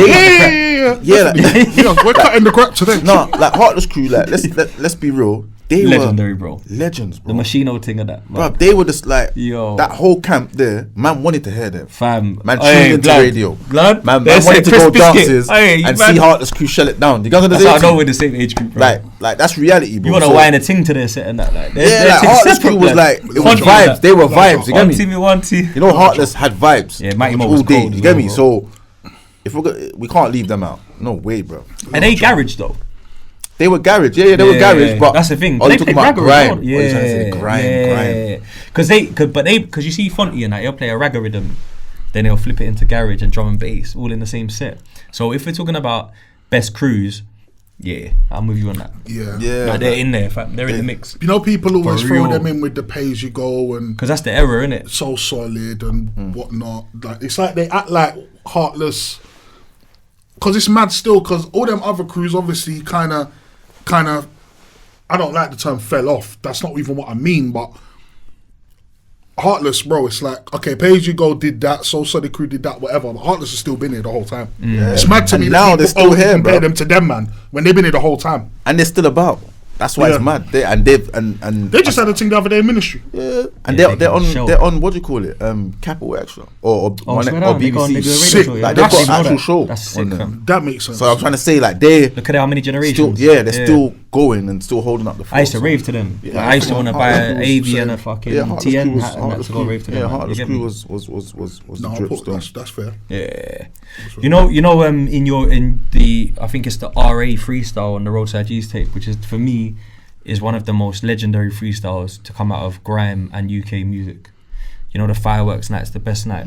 That one, that one there is so iconic, bro. Like, you know, when you done like the flip of it in, I think it was last year? Oh yeah, Rewind. You done like a flip of that one. Because that one there to me, bro, is like a game-changing freestyle where people, it's a level up freestyle. If you're doing your thing, bro, this is what we're doing, so what are you saying? It made man's yo, we gotta go right again. We gotta go back to the booth, bro. That freestyle was definitely like smoky, for sure. Probably like one of the most played grime freestyles ever, bro. And everyone knows that. Everybody. Especially like when I do like shows and that, and I might just do like a grime segment. Yeah. Once I say R-A-W, everyone knows. And you got people that smart. Like I'm looking and I'm saying, raw, like random people cover you. Hey, glad. Another you. Talk, bro. Yeah. How's that feel? No, it feels good like that. Obviously, like from so long, and then now obviously there's people still screaming that that's a legendary bar. You get me? So. No, it's a legendary freestyle. Yeah, legendary freestyle, 100%. From the top to bottom. Yeah. Do you know how many reloads that get on radio, fam? Big shellings. Facts. Fam, our show, we'd run like vocals at the start before the man would turn up to spit. Bro, that used to get pulled up like 6-7 times, bro. Yeah. That thing was separate, bro. That was Shelly still. That's one of the best grime freestyles ever. Yeah, love. That and probably like well. Kano and Ghetto Coyote. Do you remember Kano and Ghetto Coyote? Them two are, for me, they're like... Do you know what's funny? I don't know if you ever heard this before. Clearly you never heard R&B on the countdown rhythm, clearly. No, I've heard that. Yeah, that's legendary. It is. But you know what? I'm just gonna overlook Alan B's full on shellings. So Alan Bizzle was... Do you know what, bro? I give it up to him because he was like... the first person from over there in that crew that I heard of on DVDs and that, like I said, I saw that thing where he was just like getting interviewed and he was talking the things and that sticky business and that. But you know what it is, you see like on the bigger scale of things, there's one, all I remember is one time, the man them were in the yard, I'm not gonna say what we was doing, but we was busy and there's about 7 man in the yard and we're pumping rhythms. No girl. It's a strictly business. Pause. Okay. Yeah. Cool. Don't do that, blood. Don't do that, my guy. I'm just verifying. Pause. Heavy on that. For the uninformed. Strictly business, not sticky business. Strictly business. Yeah. Hear me out, though. Hear me out. Let me land. But you know when the rhythms are playing, and man them are debating like a barbershop debate. there's this convo that came up here where like, you know, like your thing was spinning, boom, boom, boom. And then there was like a GIGGS freestyle. And it was back to back on this playlist. I'll never forget it, right? And in my mind, I was like, yo, fam, these two together is mental. You know, but I'm talking about like GIGGS on 100, you know, when his teeth were mad, and I'm back in a big way, you know, that I'm back and I'm strapped. I was thinking these two on the rhythm might be mental, you know. You know, like that. Like R.A., Crazy Titch, GIGGS when he was just no chill. That's a fucking tune. It is. That would have been a tune. It is, but you know what I'm saying? Let me rephrase it then, car. Titch, I give it to Titch for hype and reload, yeah. But for GIGGS and RA, I think they had more depth lyrically. Yeah. So yeah. I was hearing these two tunes back to back, and we got into a debate. You know how man them like, who's harder, fam? You know them ones, boom, boom, boom. And I'll be honest with you, yeah. If we're talking about like, because you see music, yeah. I'm gonna be clear on this, right? Music is separate from outside, yeah. I'm just gonna say it like that. Cause outside, I think I know who's who, right? But in the booth, his skill set is mental. Yeah, of course. I would say though, would you rather? So that gone. Because you obviously as an artist, yeah. I would rather, if I had to go jail in my life, if I had to, at some point within my career, I have no choice. It's going to happen. I'd rather get it out the way, and then my career kind of just goes since, rather than build it up right in the middle of it, boom, and then have to rebuild it up. Because remember you go, okay, fair enough, GIGGS has definitely been away, but since he came out uninterrupted, do you get me? He's been able to just continue on. Well, me, I'm talking about like music only, right, for a second. Yeah. So like, I'm just saying that at this point, I just never forget that day, because we're doing what we're doing, and the rhythms are pumping, the speakers loud, and it started a debate between Bear Man, and Bear Man was debating, bro, and we were like, you know what, if their man do a tune, and you know what's funny, I think because I met RA in 2021 in an Ill Mill birthday, never met you before. But I think in 2020 or 2020, I DM'd you on a big up thing. You know, like, your blood, this new tape. You dropped Jim Brown, 2020, right? Oh shit, yeah, I remember Jim Brown. Was it January 2020? I think I feel like it was. And you had a tune with GIGGS. And you know, fam, you don't understand what. When I saw the playlist, I was like, rah! I sent it to all the man that. Because in my brethren store, and the man then was like, yo, fam, it happened, innit? You know that way that the man then was pre-in it happening, because it's like, it's two maniacs lyrically, lyrical maniacs, fam, that they don't, sometimes you even didn't get his flowers till 2020, bro. Like, you know, 2020 when he dropped that album, like, he got like all sorts of nominees, and people used to just be like, oh yeah, he's alright, but he's a bit too aggressive, or he's a bit too shouts and that. But I'm just like, fam, these two together on a rhythm is so mental. Yeah. And the 100%. Man then was like, yo, and it didn't disappoint, bro. Yeah. That rhythm was crazy. Big tune. So. Yeah, very big tune. So, I mean, like, let's get, you know what I want to get into before we get into Jim Brown, And I don't know how much light you want to shed on it, You done 10 years, bro. Like, I think that's popped up a couple times in the convo. It's quite hard to just brush that. That's a long time, bro. That is a long time, fam. Like, that's an era. Yeah, it's a decade, isn't it? Yeah, fam. That's era's 5, isn't it? So is it a decade, fam? That's even worse. Like, that's a long time, blood. So you go away in 08, you said, So in 08, your thing's bubbling, bruv, like he said. You're out here. Everyone knows who RA is. Everyone knows who Roadside Gz is. Every DVD, every rave, every whatever radio set's been showed. When you get in this situation and you find out you're guilty and you're getting sentenced and whatnot. Allegedly. No, he's done the time, bro. Let's keep it 100, innit? Man's done the time, blood. It's not a myth. It's real. It's real. It's still allegedly, though. It's always found guilty. Found guilty. I said found, though. No, bro. I didn't say found. You did not say found. Fucking hell. You don't say found. Maggie them. Alright, so man gets found allegedly guilty. Thank you. Right? You do your time. But when you first enter the system and whatnot, and you're like, raw, did you ever think that you would be able to come back and have a career? Nah. Sick question. Nah, I didn't. Sick question. No. I was in jail. Time's going. I'm seeing the whole thing change, innit? I'm seeing the game change as well. Again, 5 years. I'm saying, the game's changed. Man always used to ask me in jail as well, like, "Bro, when you touch, you're gonna pattern up again." And I was like, "Nah, that's man's time's gone, innit?" Like, in man's head, I'm thinking, right, there's no more time, innit? Like, man's chance is gone. The eras have changed, different genres, different type of music now. So I'm thinking, right, like obviously no one could remember me. You get it? So the only way that changed is like in 2013, I was in a jail and they had studio. Oh, it was DCAT thing. No, it wasn't even DCAT. It was just a studio. This was BCAT, bro. Oh, I swear. But obviously it was Loudon Grange. It was private though, so obviously that jail, they got like different things. They're privately owned. Yeah, you know, like G4S. But there's bare G4S jails. There's a few in it. Yeah, I was gonna say Loudon was them times. That was known, innit? That was known as like raw, the jail, like yo to go to. Yeah, like they got different patterns in. Yeah. So obviously I see studio. I was like, okay, you get me? It just brought me back. So I was like, right, yeah, I might as well touch the booth. And that's when I did Mockery. Right. And it got released on the Ardest TV. Yeah. So I did Mockery and I did Life and I did that Bobby Schmurder beat. That, you remember that? Remember that, fam. Do you come in and touch more just in case? Because I don't know how much. My bad. Just in case. You might all be good in that, but I just don't want him to miss that part. Yeah, the Bobby Schmurder beat. Yeah. I remember that. Everyone was rocking with that. Hard. Them time that. You get me? I was like, bro, how was you feeling about the mic, like the mics and that? Was you worried that the quality might not keep up? Or yeah, because the quality. The quality was dead anyway. But it sounded right though. Yeah, the quality was dead because obviously there was no mixing, no nothing. It was just straight like. Remember, the engineer is a screw. You get it? Like he don't know nothing. He's just pressing go. You know what I'm saying to you? Is it mad talking certain suttons when you're being recruited by a screw?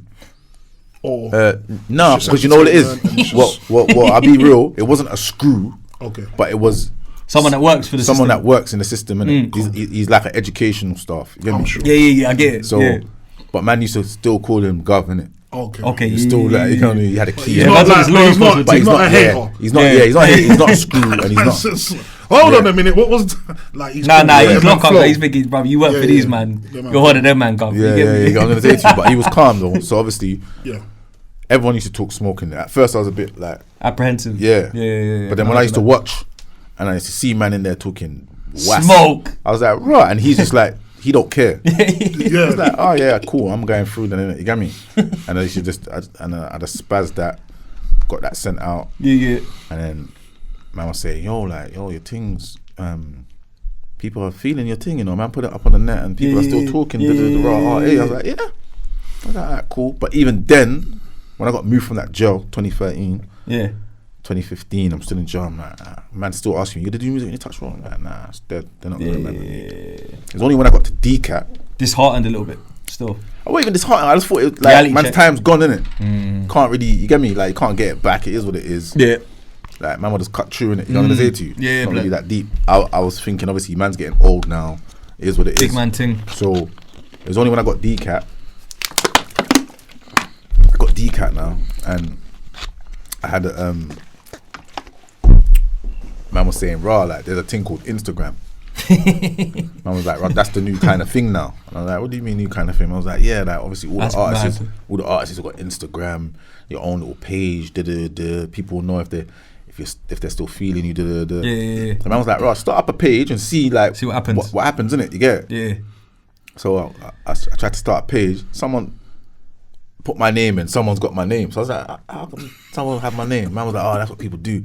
I was like, what? Someone's like actually called Jack RA. Man's name, bro. Yeah, like pussy, man. And like But shout out that brother though, because obviously when man came out, man hit him up and he gave it back. Oh, swear down. Big up you, my man. But obviously by then I've already had to do the madness official, real, underscore. I had to do a madness I hate that shit, blood. 6-page name, bruv. You get me? I couldn't even just get official RA. You get me? Or RA. You get me?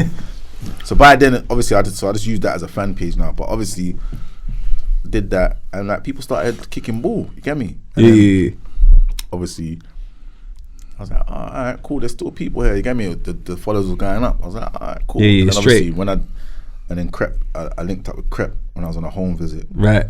And for their mixtape, 7 Days, 7 Nights.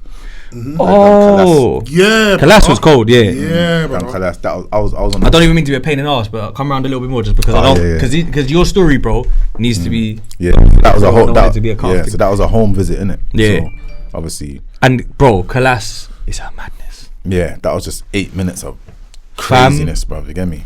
Because, bro, do you know what? I'll be honest with you, blood. I was gonna ask that as well. How did that come about? But you told the story. Yeah, bro reached out. Like, obviously, we got like mutuals in it. Right. So we got quite local, innit? Yeah. So we got people that know each other. Yeah. So it was like one of my brethren's little cousins like, yo, Krept saying da. I'm saying, yeah, come, no itch. Bro. Yeah, I know So obviously we linked up, boom, done Khalas, and Krept like put, like I said to him, raw, like this Instagram thing, and he's like, yeah, this is the way. He's like, say nothing, man. I'm gonna put up a pic. Shout out, man. I'm gonna put out a pic, and people are gonna know you're back. You get me? And he put out a pic, and then it just went nuts. Yeah, because the level their man's on, innit? Yeah, and like, everyone's like, raw, he's back. You get me? Your shit goes crazy, innit? Yeah, for like 5 hours non-stop. Yeah. Mine was like a couple days, bro. It was going nuts. You get me? Like, everyone was like, raw, he's back for real. Flowers. And then from there, obviously, I said, "Bro, there's a way." That's what I'm saying. Right, you know what? Now man's getting bread. Man's getting readies off music. Like, when man was doing it, they were trying to give man $5 a show with 7 man. Nah. You know what I'm saying? Like, you got to break it down. Time. Yeah. So now I'm saying, right, you can get man breaking down the game to me and saying he can get bread of this. You don't have to do nothing, put it online, this, that, like bare streams of incomes. I was like, right, man deserved this, bro. You get me? Facts, bro. Man was putting in that real work. Talk. You get me? And man was a part of the reason why a lot of people are doing music. You get me? Facts. UK, foundation, UK foundation. Yeah, bro. so I thought, right, you know what? Time. Let me get my slice of the cake, innit? So then, obviously, that's when I come out. I just started pushing, bro, and just doing bits and pieces. So was you still? Did you go back to the pen when that dropped? Yeah, I was in jail. Fucking hell, blood. That's I did that on a madness, decap. you know. Yeah, I was on a home leave. I didn't even know that, you know. Because you know when I chatted to my brethren the other night, and I was like, yeah, Ari's gonna come to you on Saturday and that. He's like, yeah, real done, bruv. And I was like, I know. Everyone says that. Like, that's the first thing everyone says, real brother. You get me? Which is deserved. But you see, like, when someone actually lives the life of a real brother and does the 10, that's a whole. But you know why it's a joke thing? Because man got class as like real. He's a real youth. Yeah. Never got man nowhere though. Nowhere. That's why it's mad. No. You get it? And that's why now I even tell the young bucks, like, obviously I do like some little mentoring things as well. I love that. With the little youths them that's on the come up on smoke. Like, I always break down to them, brother, like, it's all thrills in that now. Because obviously like I get the thrill because man was out there. Been there. Yeah, I get it, like, raw, you get me? But brother, see when it goes left like that, in a second, bro. You get me? You can have it all and then just lose it all in a second. Heartbeat. And it can happen to anyone, you get me? To the best of them, innit? Yeah, bro. And I always show them, like, bruv, me, I got lucky. Even I got birded, I got lucky because enough man around me got 30 wrecks, 32s, 30. Like, you get me? Like, man's gone. Cold. And cold-hearted shit. Yeah, bro. You get me? Enough man's gone and then enough man's in the grave as well. So it's like, yeah, I can relate to that. I always said to man, like, bro, like, the 10 seemed harsh, but it preserved me, bro. You get me? Because the way I was going on the road, bro, I would either got brushed or end up like getting like a full term where I'm never coming home. You get me? That's real, bro. So I always tell the youths them, like, I get it. It real, fam. Yeah, I always tell them, like, don't like make the thrill catch you out, bro, because that's what caught man out. Yeah, the thrill, you get me? Like, because there's gonna be a stage when you get to a certain age, you're not gonna be banging no more, bro. Yeah, you can't last. Get me? You're gonna be shotting boxes at 60. You get me? Like, there's gonna be a time where you're gonna have to kind of just reverse, innit? Yeah, fam. So, like, try and preserve your thing, you get me? And as I told enough of these youths, and there's bare youths that man even spoke to, 16-year-olds, and they got brushed. Yeah. Like, man who I spoke to, bro. Yeah. Done. And they're like, yeah, but I'm saying, brother, trust me, bro. You get me? Real and talk, now, true stories, man are all dead and that. Like, it's just a joke thing. So, I always tell man, like, obviously, it's good to be real, but you can be real without being a bad boy. You can be real in your own world. You get me? This is what we spoke about, innit? Do you remember? Yeah, bro. So like, I always used to get like, yeah, my man's real. But in the industry, they weren't letting man in because man was real. See, look at that. It was a joke thing. How ironic is that? Yeah, bruv. Like, it's like, bruv, they weren't letting man in. Man so greasy that you're scared of me. Yeah, bruv. Let's be honest. Let's call it scared. Let's call it man never got no big readies. Crap, yeah, that's what we're saying. Yeah, cut the crap, bro. Man never got no big readies out of music. Yeah, man are saying at that time you could have got booked, but we don't need them here. Yeah, like them man are too real. They might rob us on the way out. Yeah, or something, or they might bring a different crowd. Yeah. That's good. You get me? I had my show the other day. My headline. Respect, bro. Yeah. Two things that made me smile this year is RA and Tiny Boost having a headline. Yeah, like, man had a headline. Mad that is. But it's like, that's big. But it's like, even at the headline, bro, there's still like bitch behaviors that's going on. Of course, bro. Feds have come to the show, bro, at the beginning. before the doors open and said, listen, we've had an anonymous call. Not the anonymous call, bro. And I'm like, is this 2006, bro? We We need had anonymous call. Blood Said, yeah, we had anonymous call. Fuck off. Yeah, they have an anonymous call. Fuck out here. But it could all be real. That's why it's mad. Because the way they said it, they said, listen, it could be done. You're right. But the Fed said, listen, we had an anonymous call from a phone box. They said the area in a phone box, and they said, bro, that they're coming to the venue to shoot it up. The man said a phone box, you know. Yeah, bro. Like, and then the people who own it, remember they're meant to just Khalas it now. Yeah. For safety reasons. You get me? Yep. 7 days. But the manager come to me and said, look, I feel like it's Gz. I'm looking at you. I see your energy. I can see, like, you get me? I'm saying, listen, man's things govern. Like, no one ain't coming to do none of that here. Like, Never. Man's on a different page. You get me? And they said, right, you know what? We're gonna let it slide. You get me? But really, the woman they're supposed to cancel it by default. Because of that threat. You get it? Yep. So you still got people doing stupidness. Haters, bro. Like, man's trying to push through. I've been away for 10 years. I've come back trying to do something positive, and then man's still trying to sabotage man's thing. You get me? So it's just like, do you know what's mad? You're right, bro. Because it could all be your own people. It could be anyone, bro. So being real, it's better you just be real, like in the way that just kind of real to you makes sense, bro. I want to know what you would tell RA before RA goes away. If like to you know, a 2008 RA who's out here today, you know what's before he goes away, what would you tell that? Yeah, man, my advice would have been then, obviously, know what you're doing and do it better. The reason why I say that as well, I can't be fake to myself and say, I would have told him, listen, don't do this, don't do this, don't do that, because then that wouldn't have made me. You get me? Like, then I would have been someone totally different. So obviously I always would have said, just try and like pattern up a bit better and move a bit smarter. But I needed to go through that to be who I am now. You know what I'm trying to say to you? I get it. So I can, like, because then I wouldn't even be able to kind of like talk to the local youth them now and say, that's a fact, like, bro. that's dead. What you're doing now, because I know the feeling they're going through. That adrenaline rush, bro. You get me? Get out there. You can hear that in your bars as well. You get what I'm saying? That's why people rated your bars, because they can feel it. Like, you get me? You want to go out there. You want to go and let it go. like it's reality, bro. Like, you want to go and do that. You want to go and run a man down. You want to go and deal with your situation. Grab like, what? Get the drop on a man. You know, like that. The thrill. I get it. Don't get me wrong. It sounds dumb. No, it's not. It's not. It's age related. It sounds as well. dumb to the average person. To the average person would be like, well, why would you want to do that environment?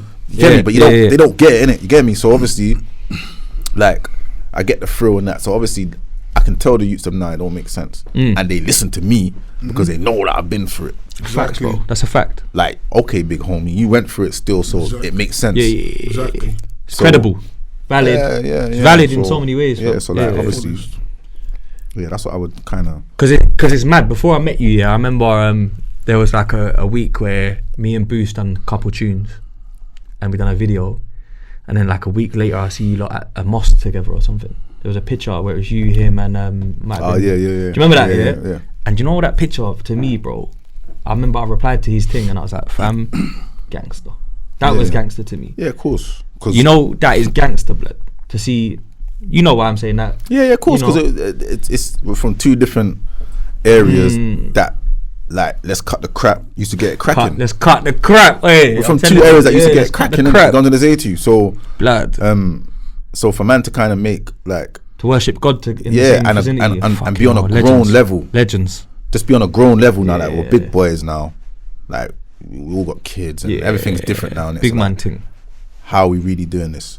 And that picture to me, bro, it was on a Friday. I think you done Jumma together or something, and I was like, "Fucking hell, what a day, bro!" Yeah. Like, that was gangster to me at my age, and looking at that, I was like, "Yeah." I even messaged him and like, "Yo, blood, that's hard. That's gangster right there." You get me? Stuff.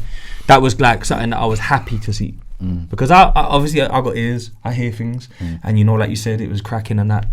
Even let's get into the GIGGS collaboration, bro, because that's the same conversation. Like that at one point. I remember Temp Man done a thing with GIGGS Ice Cream back in the day. You remember that? Yeah. And that was like, whoa. Yeah. How did that happen? Yeah. Rotted.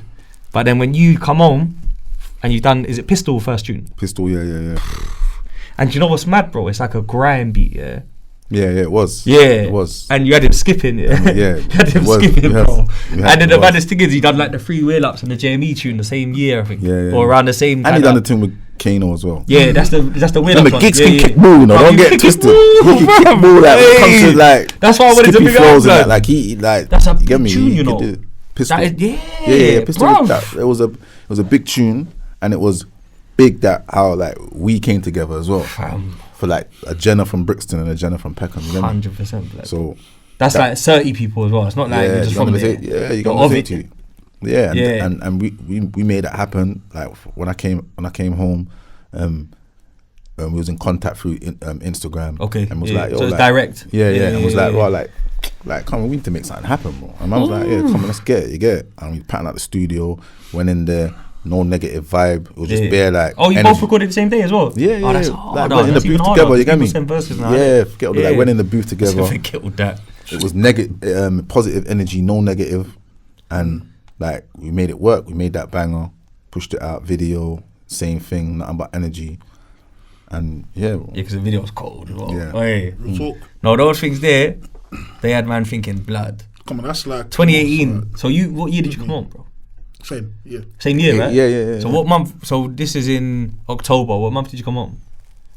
I think like probably like January or something. So early in the year, and then just patterned up, and then started building up the thing.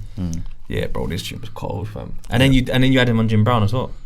Yeah. So the link, and then I had the soundbite from the Ardest talking to you, where it was like, yeah. That was hard. That was hard, because that's real. What you were saying in the thing was like blood.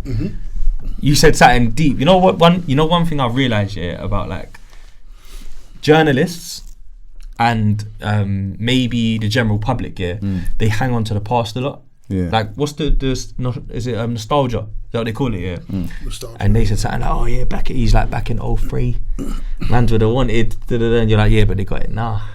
Yeah. And this is epic now. Yeah. And I was like, crap. Like that's what it is, blood. Yeah. Like there's no better time than the present sometimes. Like God's timing is not wrong, bro. You see, like when you man patterned up and done the tune, bro, no matter what you was doing that day, yo, I need to hear that shit. That was the feeling. It was live. I ain't even gonna cap, bro. The minute I heard that shit, yo, bro, I'm gonna go check this out right now.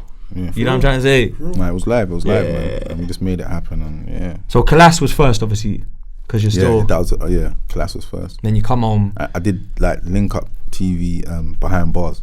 I did that from jail as well. You did that from jail? Yeah. On the day visit thing. Yeah. You got it in, bro.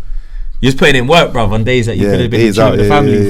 So you really wanted this thing again. Yeah, I was trying. Obviously, they were test the waters. I was getting reached out to by a lot of people. So I was like, right, let's kick it. You get me? Yeah. Do you know what's crazy, bro, as well? And you might be able to even like put your piece in. Like it's like pause, but it's kind of like, you know, like fucking.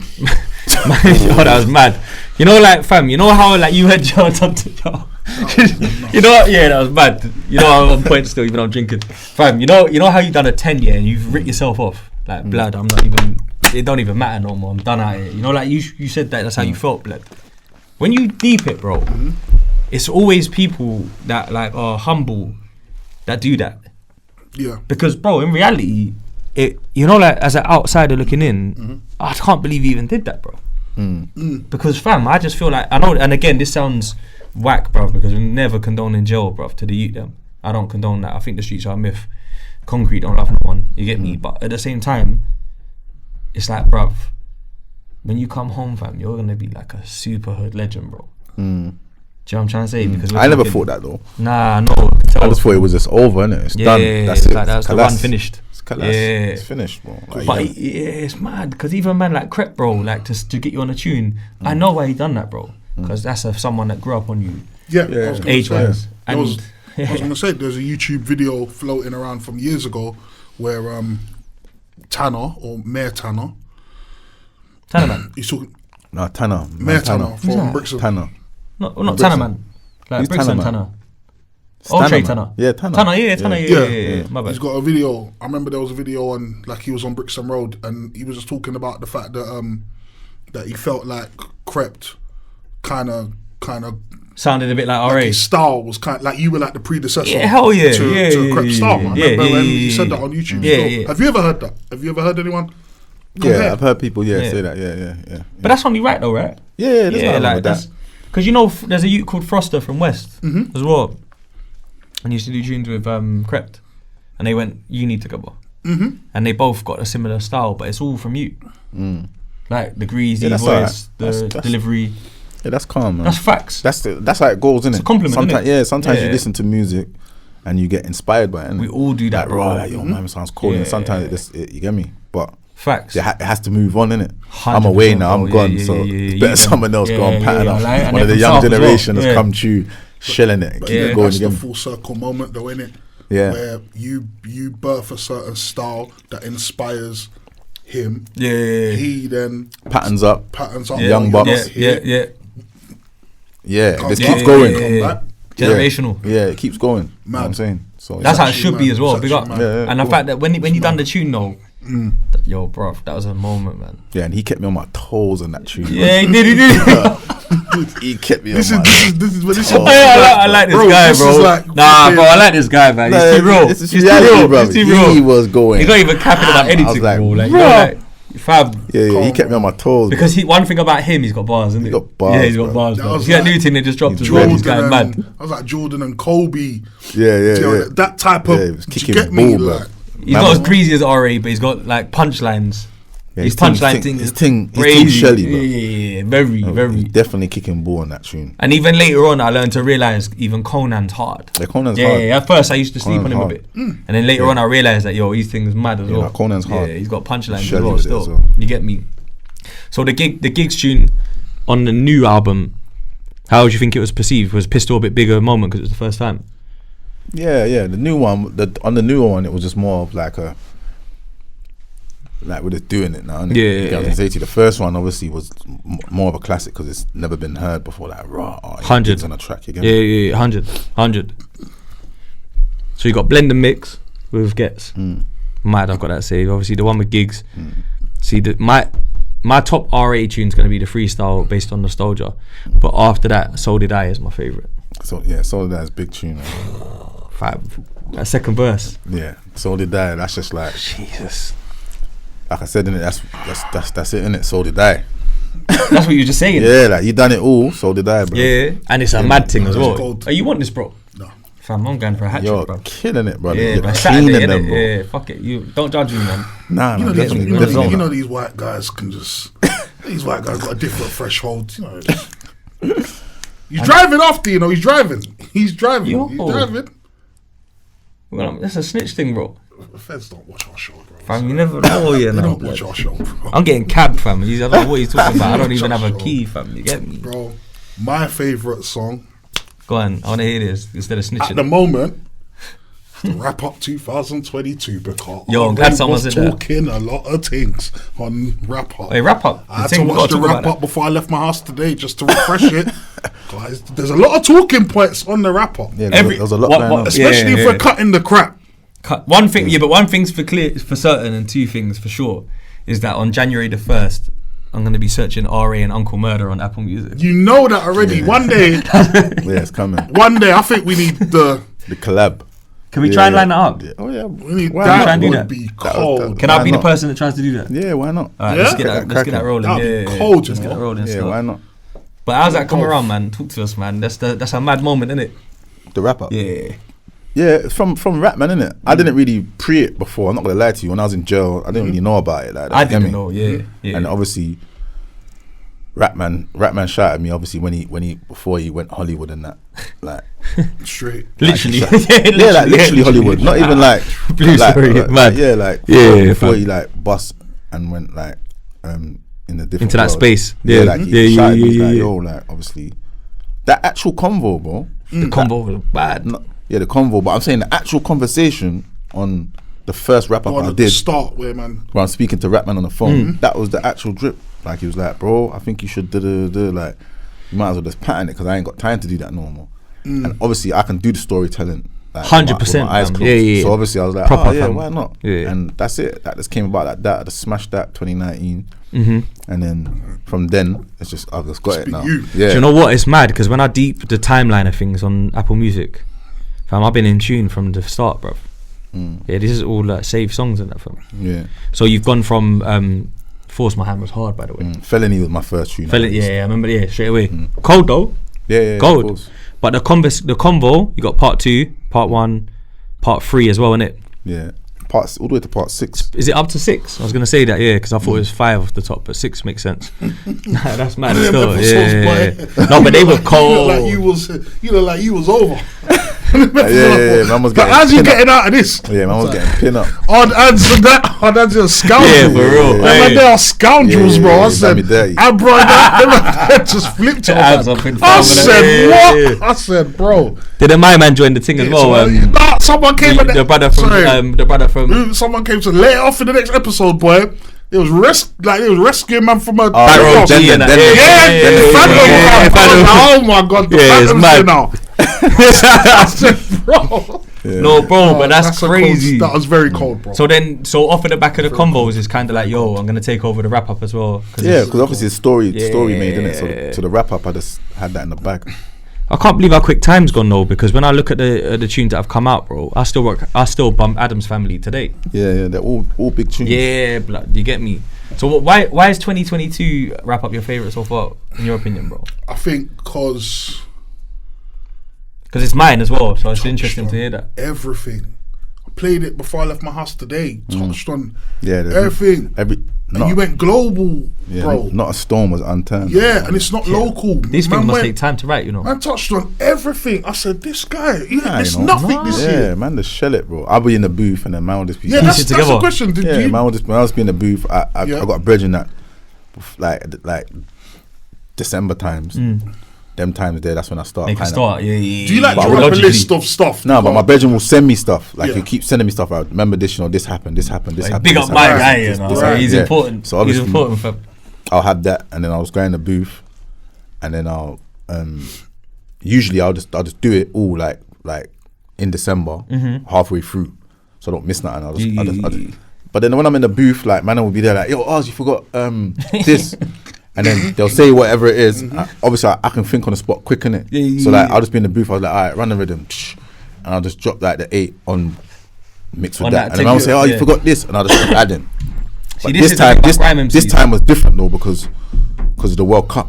Oh yeah. So I had to wait. December, innit? I had to wait all the way up until. What date was that? That was the 20-something. Yeah, it was late. Into the thing, bro. So that was the day we done a podcast. Yeah, I had to wait all the way till that.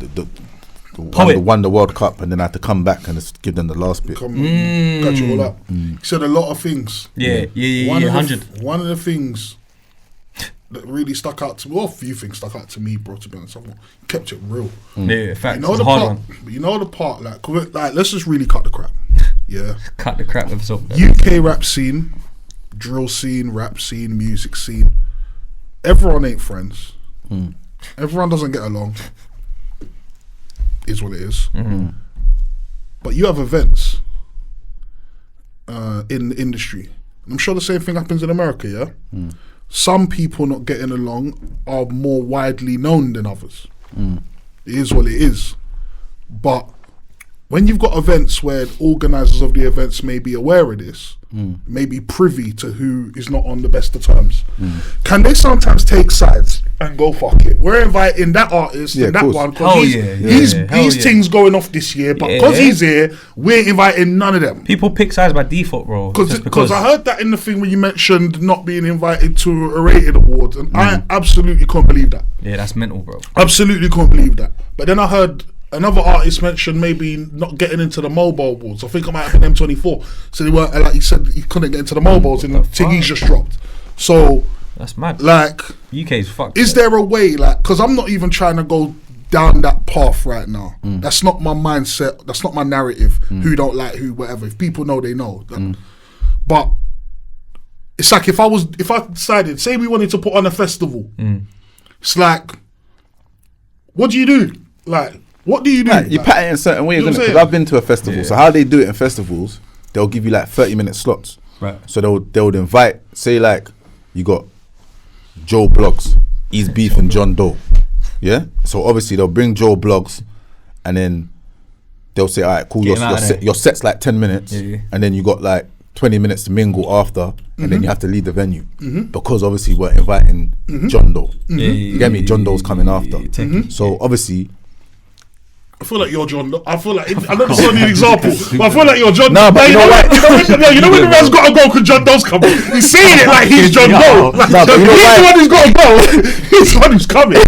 But you know why? Freddy Krueger pulled up. In this era, man ain't got no beef. Yeah, big man. That's why it's mad. Like weird, this time, man ain't got nothing with no one. So like, you guys gonna say to you, man's done tunes with gigs when like Joe Boost. Yeah, man ain't got no beef. This ain't flipping 07, 06, 08. Like, you get me? This is just straight music now. So it's weird when man don't get invited to things, but it's like, alright, cool, that's the case. It is weird. It's weird. It's just a weird one. Yeah, it's just weird because there's no beef, but for the local artists that's beefing, that's how they do it, and they give them the little slots and then they cut, and then obviously the others will come and then they cut. You get me? But you drop your things on GRM, innit? More time. Yeah. So to not be in radio, that's weird. Yeah. I don't know, bro. But you know what though?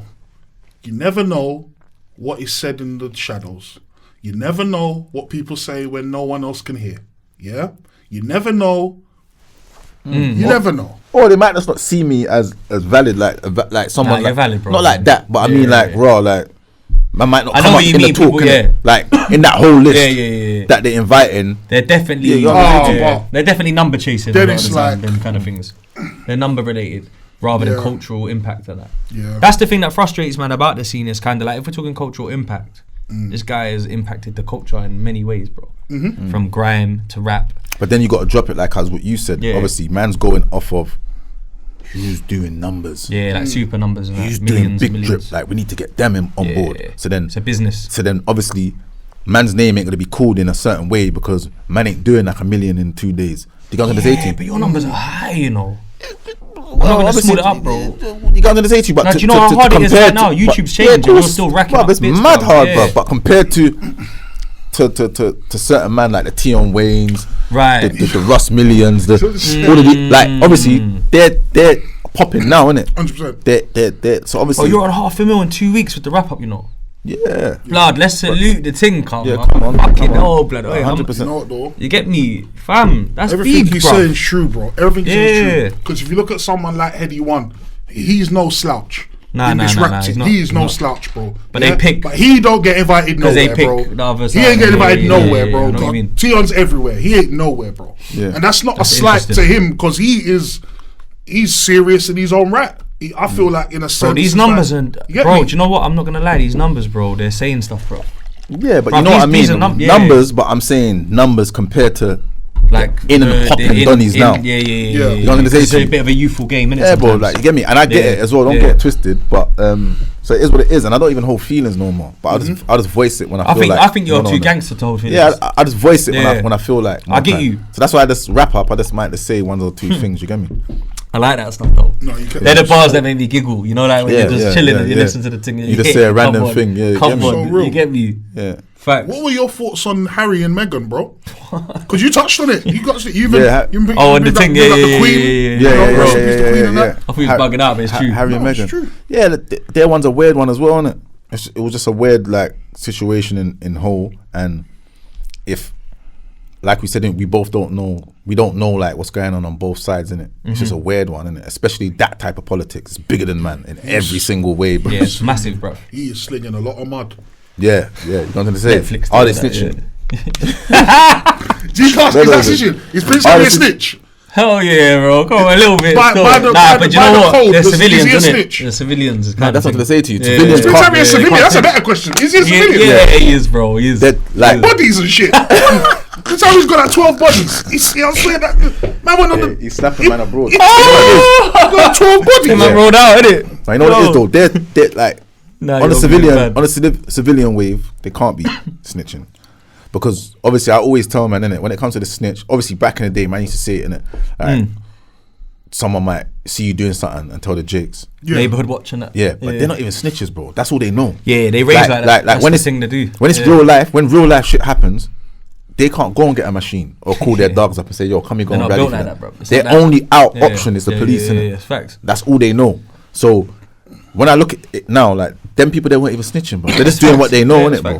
I'm gonna call the police. That's all they know. If certain man's mum's got their bag snatched, you know how mature this statement is, bro. No, completely. It's so mature, bro. It's reality though. Like the law is there. Yeah, for that reason. The law is there to defend them. Public servants, so like, they pay for them in tax. Yeah, they only see it like, right, if something I mean, bad happens, who do you call? The police. Yeah, it's true, bro.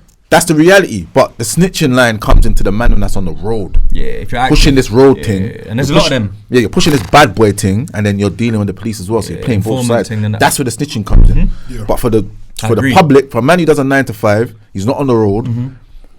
That's his world. The police are his world. So you can't even say he's a snitch. Is Gunna a snitch, bro? Who? Gunna, the rapper. Who's that? You know Gunna from Atlanta? Young Gunna who's with Have you seen the video? Gunna's a rat. Yeah. He's a rat. Yeah, I believe so, bro. He's I just wanted your opinion on it. Yeah, no, he's a rat, 100%. Because obviously, that thing is crazy. You've gone into court and said when, yes, and there's no sugarcoating it. Yes, man. They weren't like, the woman woman said, the woman says, are YSL involved in gang activities? Yes, man. And you've seen them do gang activities. The man said, yes, you're snitching, 100%. Yeah, I said that from. Because Young Thug has said that it's not a gang. Yeah. It's against your own brother. Yeah. So how have you come now and said it is a gang, and we've seen you do this and that and forth? Yeah. It's snitching, man. I think so. And when you're part of something like that, bro, snitching, and you're part of it.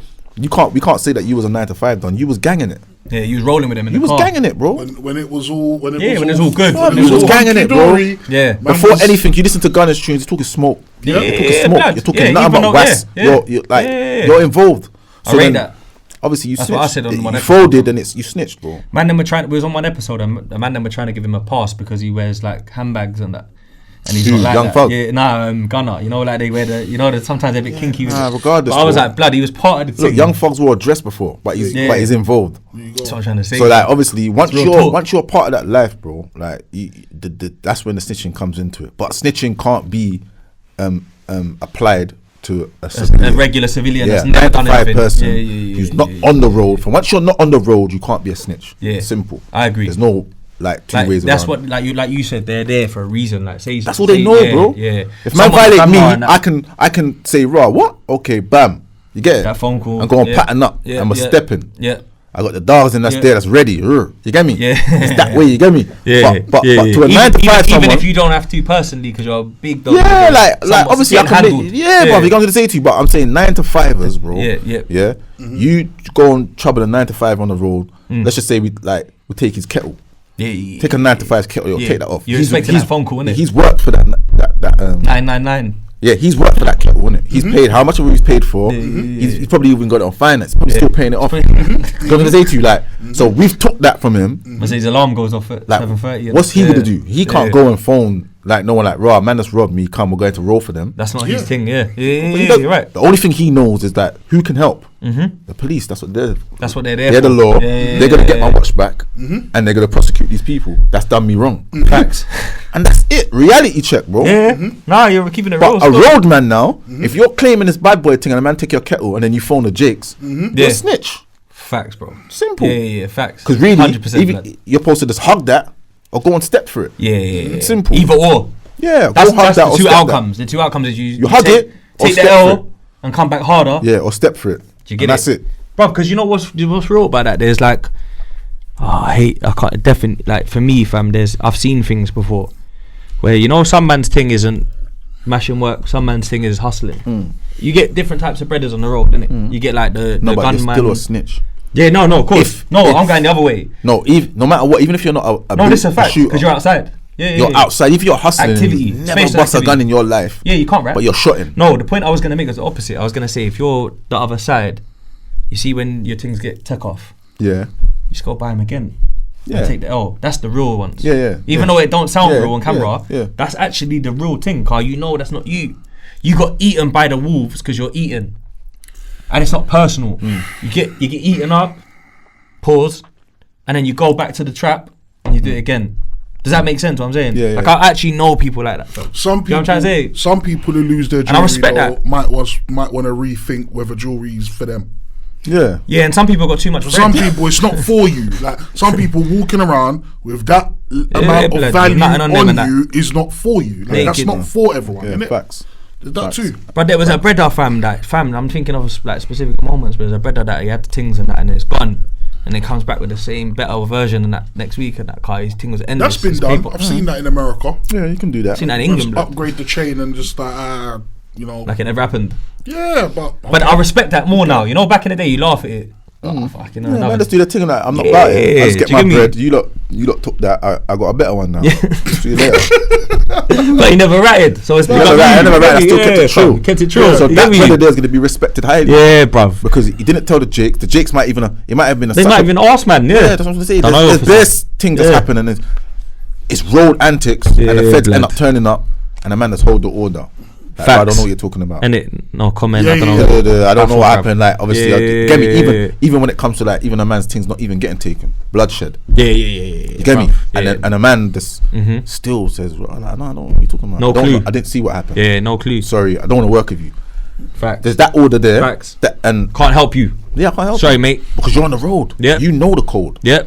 If that's not your thing, come off the road, brother. Yeah, go that's church. It, simple. Go come church, off the road, blood. bro. Yeah, man. Come right off the road. Yeah, bruv. And then the kitchen is hot. Yeah, because obviously a lot of people say, oh yeah, something happens to you. Yeah, you're supposed to tell the police. Just come off the road, then, brother.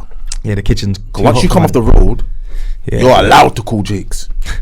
Because you're not on the road. Yeah, but if you're on the road and you're trying to swing both ways, you're trying to get away from the feds. Yeah, on your own day to day. But because it's gone left for you now you're trying to talk to them. Some bullshit, bro. I can't stand people like that. I said you was bobbing and weaving yesterday. Yeah, I can't stand people like that. I can't stand them, bro. Yeah. And the game's full of them as well. That's the mad thing. A man stand up in the dock. Get me, bruv, you're looking at man. Like, a man's on the dock. Yeah, blood. That's too much, man. Bro, it's heartbreaking, bro. Yeah, devastating, fam. Hearing it now is devastating, bro. Because it's, you know why I'm laughing, because I'm not gonna cry about it, but it's real. Yeah, like, that was the case. Just don't be on the road. Allow it. What did we say when we had Aaron down, bro? I said that. Allow it, fam. Just go get a job, bro. Thing is, you know, sometimes with privilege, like privilege can sometimes be blind to the people who benefit from said privilege. They don't always realize the advantage that the privilege they have puts them in. Because they don't know it any other way. Yeah. And I think to myself, I got a friend, a good friend of mine who went to jail, and he had an issue with somebody who let him tell it. He's about all of that, like. And obviously he's a white guy, and end of the day, he did what you just said. When it all went down, he was able to position himself like someone who's not involved in no type of life, and because in this instance here, I'm a victim in this moment here. We're just gonna ride this as far as we can go with it, and as far as the jury, judge, whatever's concerned, this guy doesn't have any prior history of that type of life. It's only man who know that to know that. So you're saying your brethren snitched, basically? No, what I'm saying is that it's like if you have an issue with a guy and you are both about what you're about, and you're black and he's not, and then it becomes a legal court matter. Yeah. The white guy who you got beef with, he ain't known to the police. He's not known to be about that. Yeah. So him knowing that, he just runs with that. Like, I ain't known for this, and just runs with that. Complete victim. The other guy, the black guy, he goes jail. Yeah. And then that same white guy who was in the court as a victim, like I am a victim. Meanwhile, I am setting man up in jail for man to go attack him. Oh, yes, a snitch, in jail. Bro, but in court, no, I'm a victim, bro. But that's a snitch thing, bro. But that's the privilege, because if he was black, he couldn't even bust that pattern, bro. Yeah. Couldn't have even bust it, bro. Yeah, no, I get what you're saying, but at the same time, that's snitching either you can't even bust that, though. Do you know what it is? You see these loopholes that people create, like, oh, he's white and he's this, and he's probably you're right. If you're right, you're right, blood. That's it. But you know the ones now, white people get a little forward, though, truthfully. No, but I know white guys. You know white guys could wear. No, I hear what you're saying, fam. And even I do. And even what you're saying earlier, you know, just as a joke, like, you know, I'm half Moroccan, innit? So it's like it's a joke. Oh, white bread drinking, boom. Fam, man, no white boys, blood, that are active, real, and would never rap. But if let's not do race. Let's just do rap. But what I'm saying, there's a. What I'm saying is there's a difference. Yeah, you probably got a couple white dons on the thing and they're about it and that. Yeah, they ain't right. You know, there's a difference between playing cards because that's all you were dealt, and playing those cards because I choose to play those cards. There's a difference. He said something that hit home though, and what you said, bruv, was that when they come knocking on Bloodshed, and they, bro, you think man's not been there, blood? Man saying, fam, I don't know what you're talking about. Leave me alone, stop harassing me. I don't know nothing. That's what you're supposed to do, even if you ever sold a bit of weed. But you understand. You understand what I'm saying? That's what you're supposed to. No, bro, I don't know nothing.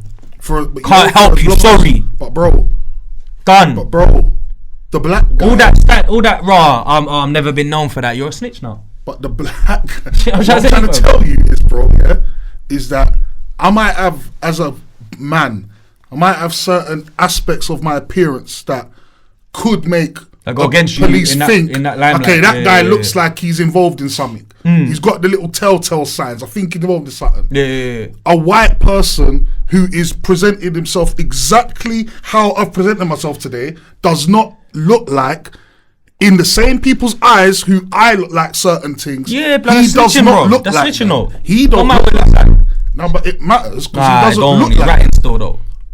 Because he's saying I'm not known for that, officer. That's what I'm trying to say. I do get it. What are you trying to say then? Cause I'm baffled. I'm trying to say, I'm like, bro, with what RA said about a situation's happened, blood has been spilled, police have come round to do their due diligence, and man has said, I don't know what you're on about. Saying true to the code, whatever I'm trying to say.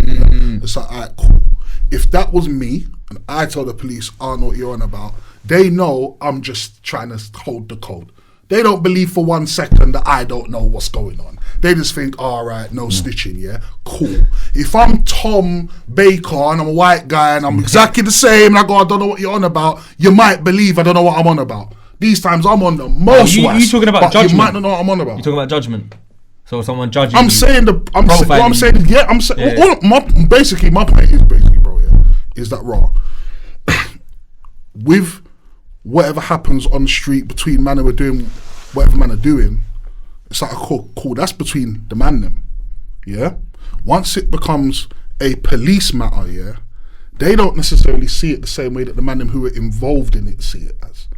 You might see it as, you know, whether I'm Moroccan, English, Portuguese or Yardi, whatever, I'm on what I'm on. The same way he's on what he's on, he's on what he's on. But when the feds come around, they don't look at that white youth in the same way that they look at the Nigerian youth or that Jamaican youth. They don't look at it the same. You lot might know he's on it like I'm on it, but the feds don't see him like he's on it like you're on it.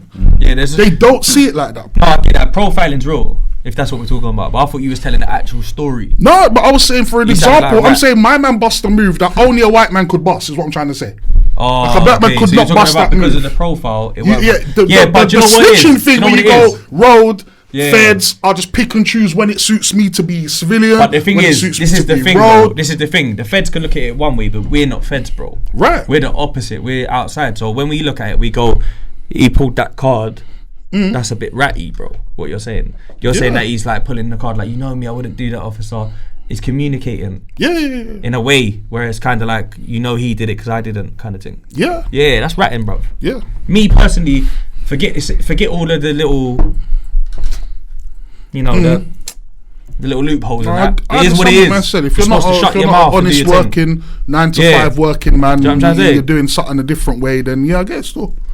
And you know what it is? Someone like, bro, 10 years, that's a mad thing, bro. It's quite devastating as well. Like, you know, like to yourself, probably you went, like you said, you writ yourself off a little bit on the music thing, because the reality is, when you're younger, you can't even see 10 years ahead, bro. Yeah, no way, bro. See, imagine trying to see 10 years ahead as a man, bro. Like, 10 years from now, you just see yourself as an old man, bro. We don't even realise that we're now big men, but we're fresh still. Fresh trim, fresh shape up, fresh garms. It's not like back in the day. Back in the day, you used to see a 35, 40-year-old old man. They even dress different than that. Yeah, the era's changed, innit? Change, bro. 100%. Like, now, it's different. But I don't think 20 years from now, I don't think you're going to be in a old cardigan and shit. I just don't think that. I don't think that's going to happen. I don't think, I don't think man are going to get to 60 and go, all right, now I'm going to dress like what 60-year-olds dress like. I don't think man are doing that. There's different man will wear Harachis or something on a comfy thing. I just don't think, or Yeezys or something. Man are not doing it. Hear what though? The road life to me, right? Yeah, I'm just going to say this one more time, bro, just because RA's on here and more people will watch that in that limelight, right? The road thing is a myth, bro. It's a myth, bro. Get your money, by all means, do your thing. If you got problems with someone, sort it out. I hear that. But the reality of this thing is, bro, the outcomes, we've seen it over and over again in movies, documentaries, doesn't end well for a lot of people, bro. And like you said earlier, you said something really key, and it actually made me get fucking goosebumps, bro, because you know that stuff bothers me, bro. because I've lost friends to that shit and that. You see when man say man's real and they didn't get me no bookings. Man's real and it gave me fucking 10 years, bro. What's real then? What'd you get from being real? Where's the trophy? Where's the reward? You get girls, girls who've got bad taste. And you might get a bit of no, but you hear my point though. No, but I'm trying to, you get me? I'm trying to say, raw, like reality wise, there are things you get, but in the bigger picture, it's not worth shit. Is what I'm trying to say. Yeah. In the moment, it's like, and that's why I said it's in the thrill. In the moment, yeah, that's part of the thrill too. Yeah, when you're in that wave, that's what comes. But reality of it is, further down, it can get sticky, bro. Yeah, sticky to where it's bigger than you. You can't even. You can't. Once you get that government hold, you're done out here. Jeez, there's nothing you can do. So a man can be big and bad out here, this, that, and the fourth. Once you get clamped, that's you're done for, bro. Once you're in that police station, you're done. Once you're in a prison, you're done. You can't get out. You can't come out unless they release you. HMP thing. Look at Young Thug, he's a millionaire. You can't go nowhere unless they release you, bro. So that's why that's why I always show the youths them.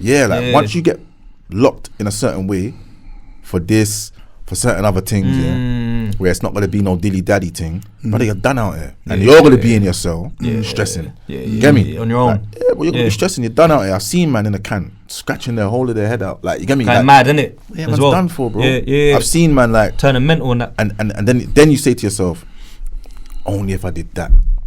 Oh, why did I do that? Too late. You know, if I didn't bring my phone, if I didn't, like, because that, bro, that's done for, and man now are doing tower pings and man now are doing 30 years, and they're done for. You get me? I had man in the can. I see man stress, bro. I've said this before. I've seen man stress in the can. I used to say, bro. He's like, brother, I can't do this. I'm saying, what do you mean? Like, on road, he was about that life. What do you mean you can't do this? He's like, bro, this is not me. But like, imagine this, like 30 years, bro. You get me? Like, I'm never coming home, basically. Getting old in there. Yeah, bro. And reality hits home all the time to them, bros. It's free the lifers, man. You get me? But then you see the man in this, and man actually died of a heart attack. I was with a man, he died of a stressing so much. Bro, how old was he? He was in his 30s. You get me? But he stressed so. He always, I'm saying, brother, calm down. And he was fit, healthy, everything. Rubbed himself out. I see man cut their wrists. I see certified man. What's the maddest thing that happened, like that you saw that over that? You know, when man can't live with it. Yeah, man cut their wrist, bro, don't get madder than that, you know. My opposite, he done his dance.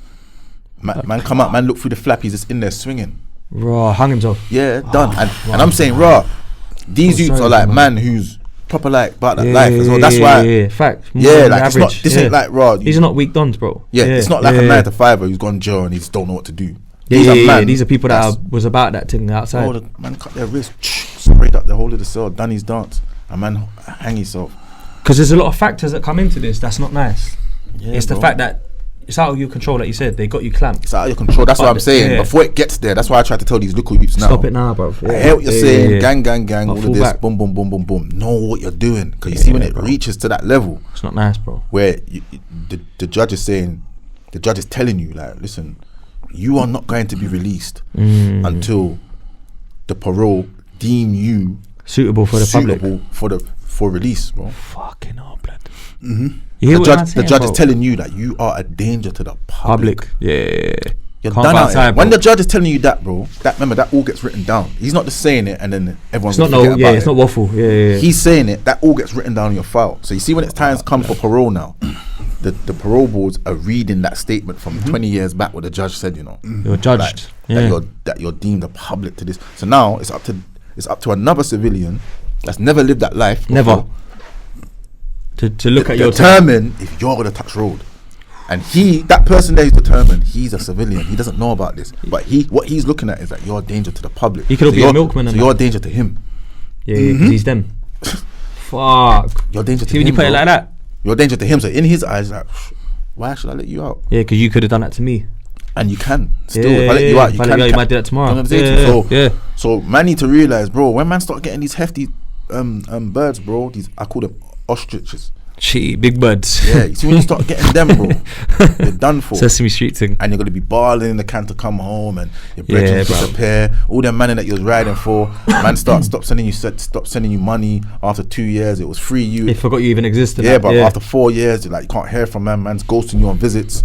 5 years, you're phoning man for credit. Can't hear from man's ringing you out, and a man's doing this, you know. At a Tings Yard. That's what man's doing, bro. Man's at a Tings Yard. I've seen man praying the nanny. I've seen man see a man calling them from jail and just like, you get me? Not the best time as far as they feel like, nah, not the right time. I'll call him back or you shout. Or like, whatever. My man's always asking for something. Or on the road, this youth would have licked a man's head off for you, bro. But now, because he's gone and you've moved on with your life, I forget you, bro. You're just gonna rock.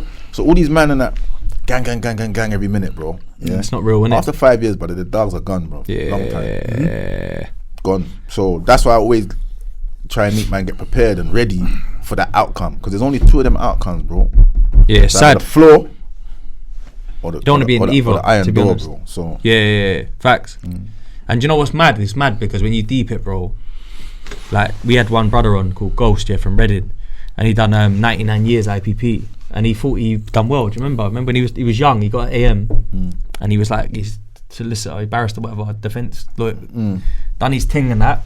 And then the guy that defended him was, I'm sorry, bro. And he's like, nah, man, we done alright, because he's young. He's like, innit? You remember he said we done alright and that? And they're like, nah, I don't think you get it, bro. He's like, what do you mean? He's like, yeah, man, they said like 14 do half, innit? Like, and he's like, nah, it's IPP, big man. Yeah. There's no half, it's up to 99. Like you said it, you're a danger to the public.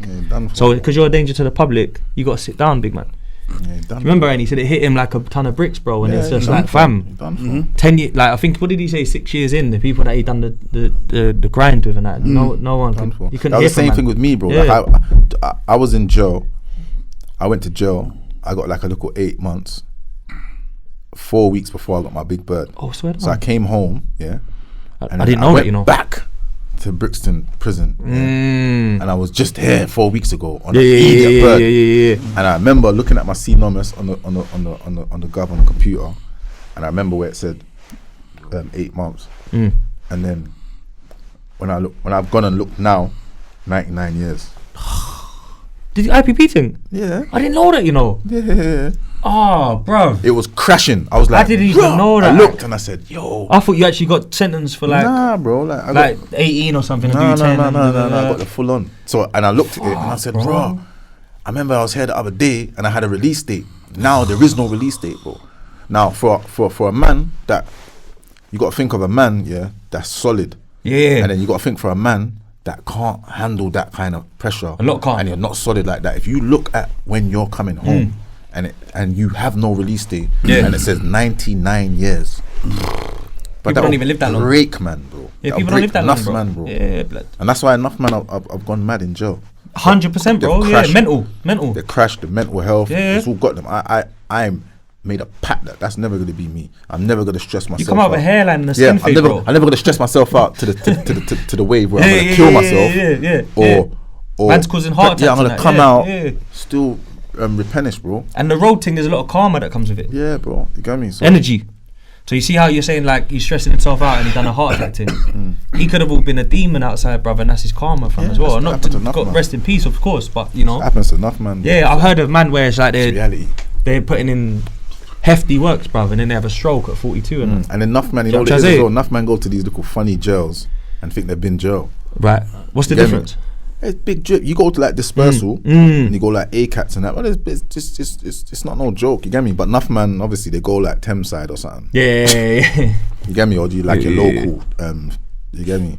And you just think, Feltham, then Thames side. You just think, this is jail. You know about it. When you go up north, bro, and then you buck up with some serious man, that don't care about your serious northerners as well. They don't care about your rep in London. They don't care how bad you are in Brixton or London. They don't give two shits, bro. Today's today. These men are from like, you got some serious man that's from Newcastle. Yeah, West Brom and a weird accent.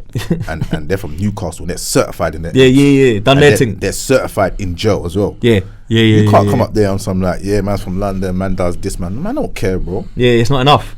Yeah, it's real, recognised real in them situations. If a man don't take to you on a real life thing, then you're in problems, bro. Today it's and on. You could be the baddest man. I don't care. You ain't got a machine in jail. Yeah. Facts. You got to alert. Yeah. If you can't throw them down, them fists, or good with a cutter, then obviously it's game for you, bro. You get me? And enough man, like I said, they go jail. I said it in one of my freestyles. A man go jail and said he's a shooter.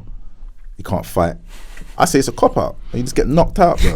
That's a cop out, bro. You gotta be dual ban in this thing. Be dual ban, bro. Hold your own. You gotta be dual ban, bro. You gotta hold your own. You gotta hold your own in both ways. I feel like you could do both, though. I don't know. Fighting. Yeah. I feel like there's a separate. I used to do boxing as well when I was younger. See, I knew it. Yeah. So you know when he jumped out the car earlier, I was like, so my fist game, see my fist game, bro. My fist game's crazy, and I'm known for my fist game as well. You get me? Like before I went jail and in jail as well. Yeah. So it's I handle my own on all landings. I got a friend who was a victim of you. He forgives you, but he forgives you. But he wanted to tell you. I ain't gonna say who. Let's say he forgives you. We're in jail. No, like maybe about you was on the ends when you guys were younger. Okay. Like you said, you dusted him, but he forgives you though. It's a joke thing, man. There's a lot of man that I bucked up in and they're like, bro, do you remember? I'm like, I don't remember, bro. He said he's over it. I said, yo, I said, my bad, my guy. See, exactly. My bad, my guy, bro. They gave me like, man, bro. One thing I'll say about you, bro, is like when I bucked you at Ill Mills thing, bro. I was like, yo, I told I had a couple youngies with me. I said, yo, that's RA, man. I'm gonna go salute him, and they're like, hell yeah, bro. That's you get me, legend and that in this grime thing. And one thing I'll say is, bro, you're proper humble, bro. Yeah. And that's why I respected it more, because I'm like, yeah, man, because I grew up around certain individuals where it's like the realest, baddest, on it guys that I ever met, always cool guys. Yeah, always humble. The ones that's gassed, cool. they're just full of shit. Yeah, it's a they're just trying to put on the facade. The ones that's always hype, like, yeah, I'm trying to say all the realest dons are humble, bro. Like, till it's that time. Yeah, it's that time we can turn that switch on, innit? But other than that, you just be humble and cut through. Normal geezer, like proper calm. Do you get me? Comfy in your own skin type shit. You know what I mean? So yeah, Megan and Harry. Shit! It's a different one, isn't it? Thank you. It's techie. It's techie. You know another thing as well that I've clocked as well. Yeah, you see when you and Fredo done a few tunes, and he would always show up for the video and that. Yeah. Like, how did that connection come around? Because that was strong, bro. That was a good. Yeah. Fred, you get me. Man showed up for you, bro. Fred. That was Fred. Yeah, one of my dogs. Adam's family's hard, you know. Yeah, one of my dogs was in the can, innit, obviously, and then obviously knew one of his like right hands. Yeah. And we just made that connection. Like it weren't hard. You get me? He can't linked up. Boom. Yeah. Got it cracking studio. And yeah, Fred supports the thing. But someone like him, you can tell he wouldn't do that for anyone, bro. Like, that's what I'm gonna say. Fred shows love all day. Yeah, bro, proper things, you know. So do you feel like as well, yeah? Because I remember at one point me and Tiny Views, we jumped to a clubhouse together, lockdown, and we was having these like groups with Wiley and Lippy and having combos and that. And one thing he always said is that like all the known rappers in the industry would like go under his comments and leave flames and that on everything he drops. Boost. Okay. But it was to get him on a tune was the next thing. Do you feel like yourself, have you ever experienced that, or have you experienced nothing but people coming out for you? Yeah, no, that's how it is though. It's a weird thing. It's weird like that. You get me? You got like the industry. You know what it is? Like you said, man will say, yeah, he's real, he's fire. But obviously, man's only looking at numbers nowadays, bro. It's not even about lyrics and that. Like, true stuff. Lyrically, like. Man can't really stand up to me, bro. If you want to go for lyrics, bar for bar, but that ain't what's winning no more. It's not about lyrics. Man ain't got time to be listening to metaphors. Oh, did you hear what he said? Them days are done. That was like old school days. They rather have an ad-lib now, innit? Yeah, now man just want to hook a wavy hook and something they can sing along to. Man ain't trying to. You got what I'm saying? So now, a man who's out there and doing his thing, he would rather do a song with someone that's get some 500,000 views in one day. Yeah, so like it's not even. So if man was someone that's get mad views, everyone's gonna want to jump on. Yo. Because it's not like that. So it's weird now, isn't it? You get me? So man ain't even going for talent no more. So that's why though. When I looked at the numbers just now, I think they go to you for talent though, because that Daily Duppy is naughty, bro. And but you know what it is, man. 750K, bro. But you know what it is, man's fan base has. I've still got like an old school fan base. You get it? They appreciate so them people are like a hardcore fan, like they're riding. Like we're here, you get me? And then it's just of recent, I'll probably have like some little new school man here. 100%, bro, yeah, because that's. But the majority of it are just like the old school dons. To rack up near a mil views on most things, I think that's a bit more than just old school fans as well. I think that's got to be people sharing it new school as well, because that's a lot. Yeah, that's what I said. Views, You got a couple people that. That's. I mean, no, go on, bro. No. I'm done, bro. I was gonna ask if you noticed because we ain't even touched on the whole jungle thing. We fucking hell, bro. Actually, bro. Jesus Christ, bro. My bad. I'm curious. The Maggies, you know. Yeah. What I was gonna ask was, have you noticed a real like a difference in your profile being raised since then? Has it converted into more interest in the music, or is it distinctly an interest in you as an actor? Yeah, it has. My profile definitely has like raised more since then. More lookings, definitely. Yeah. And for me, like man's got like an acting agent now. Like man's having proper sit down meetings with like some proper stand up people. You get me? So now I'm trying to go more down that route. You get me?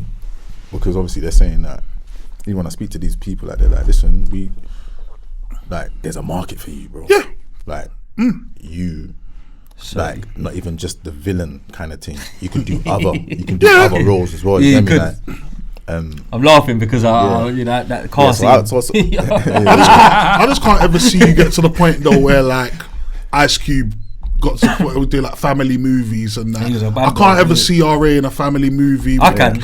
Kids in the back. Are we there yet? I can't see. You got to open your eyes. Starring. Are we there yet? Comedy. Nah. A bit I can't see it. But I'd have to be like a villain comedy. Yeah. The bad uncle or something. Yeah. Nah, see, I remember them films where like you got to like throw a slice of ham or something. What? Claps him in his face. Like, Nah, never. Never. That don't even happen anyway, man. Never. Yeah. Nah, they would have to do me.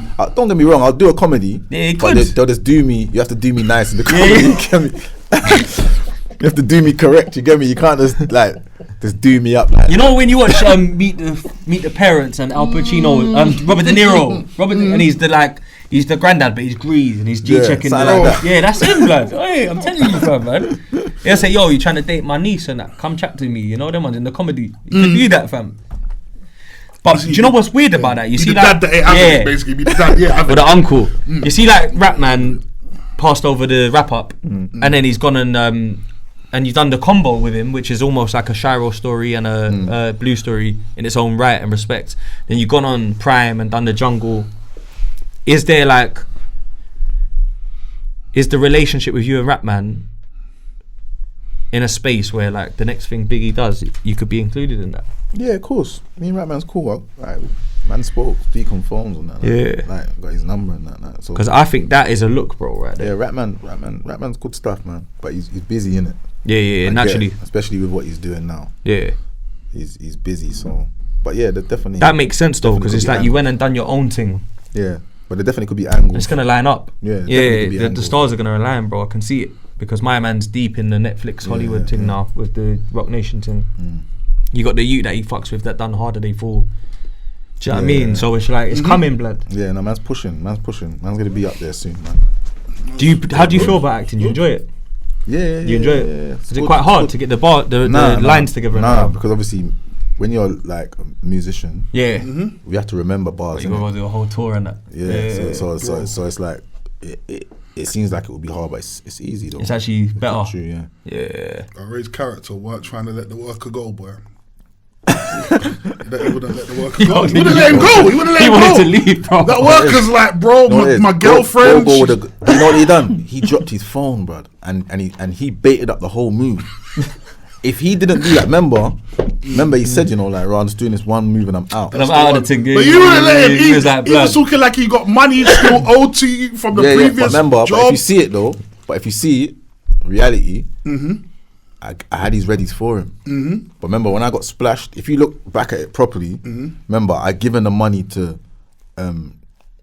JK to give to Gogo. But JK snicked both of us. So the reality of it is, I was real with it, innit? Like I had his money for him, paid up and everything. Yeah, so I was real in the end. But obviously, you was greasy. Yeah, you flopped the thing, you flopped the move, you baited up the move. I had to lick the U over, and then now you want to just jump out of it. Like you get me? Like, it could have been treacherous, but if I didn't lick the U over, it'd have been madness. But everyone would have been all over us. I love the way that series was edited and that. I thought that was very good production. Cold. Yeah, no, it was big. It was like a ghetto Glee as well in a way. Drip. It was, yeah, you know what I'm saying? Like, but it was like there's room for it. Musical. It was a big drip, man. Shout out Junior, man, the director. Like, this is gonna be the start of something massive, bro. Like I could just tell, fam. It was the edit was crazy as well. The way it was filmed and that. Do you know what I mean? Do you? Alright, here's another one then, fam. This is something that real life here. When you came home and you started doing tunes, do you feel what I noticed, and you might be able to give your opinion on this, or it might actually be something that I just noticed that wasn't that deep. When you come home, you had like an aggressive tone. It was more like cut. Yeah, I got rid of it. I didn't realise I was doing that, you know. That's why it was mad. Down. Yeah, you know what happened? When I was in jail, I used to do like jail ciphers. You get me? Yeah, like, this is real shit. Yeah, like in jail, like you might like go into a jail cipher in a man's cell. Yeah, like 15 man in there going ham. Bare testosterone. Yeah, it's bare smoke. You get me? And it's like I built up that kind of like kind of thing, like from frustration, the jail, beast mode. Like I'm gonna wrap up everything. Yeah, I'm letting you know like this is what man's on. You get me, kind of thing. And that's where that kind of came from. Then when I came out, I was doing it. One or two tunes. Yeah, and then I listened back to one of my couple of the tunes, and I was like, bruv, you sounding like angry, like a monster, bruv. You know what I'm saying to you, bruv? Like you're shouting. Why are you shouting? You're not on in Hey, bro, I'm so glad I brought this up because I was thinking, I hope it's not just me. Yeah, no, you're shouting like you're in a pirate radio station, bro. You know, like when you grab the mic, bro. Yeah. But obviously now you're out, you're calm, humble. You don't even need to be doing that no more.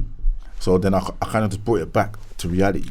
Like if you look at the wrap up 2022, calm, wavy, flow is in that pocket. Kind of thing. Yeah, I can see the difference, like from then to now. Do you know what I mean? In a big way. Because like I remember even Wait For You.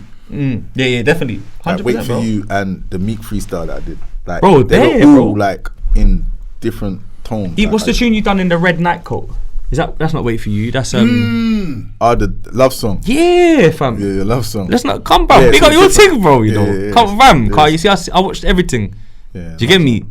And the delivery is wild. Hard, fam. Yeah. Like, I've got like different pockets now, so you won't be hearing that no more. It's just man. Do you know what the maddest thing is, right? I had Murder Mook over it, and he done Marks' pen game. It was that year, so I don't know what year that was, but I think you was quite fresh out.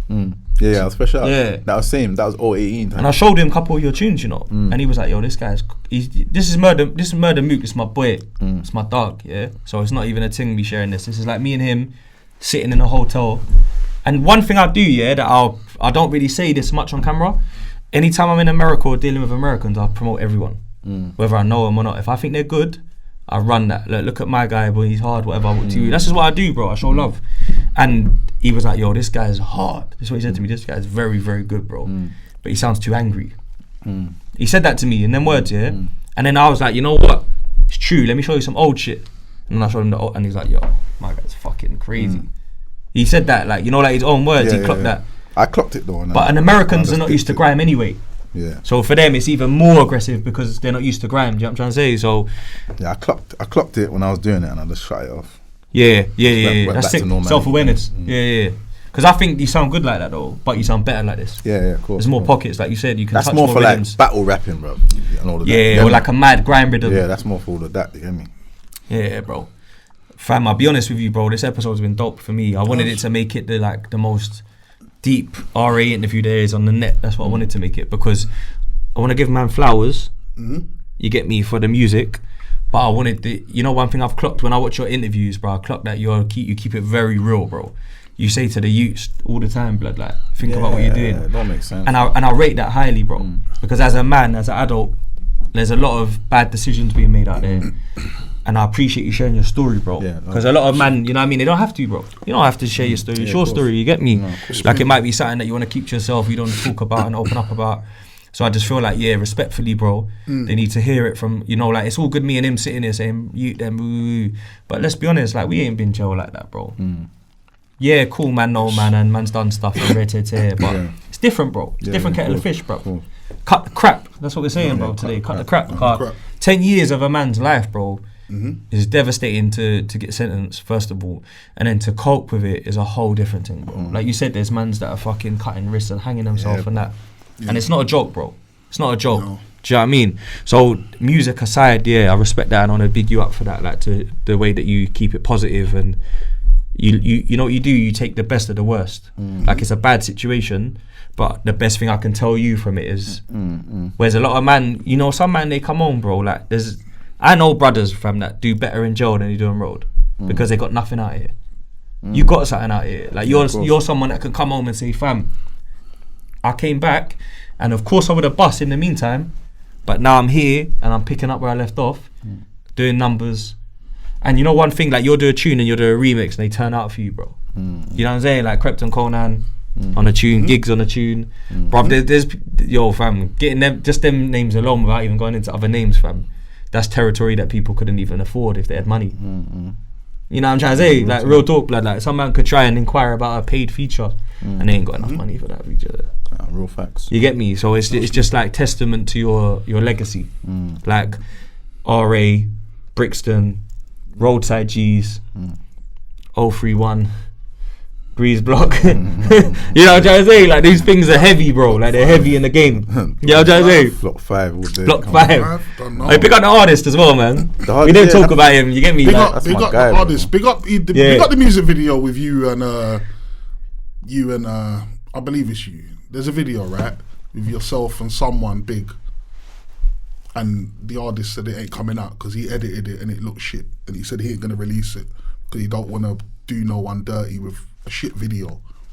This has been all over the YouTube last 2 weeks. You know where it comes from? When he said I'm not Morgan Keys. You know where it comes from? I don't. He said I'm not Morgan Keys. I think this comes from Chronic. I saw that.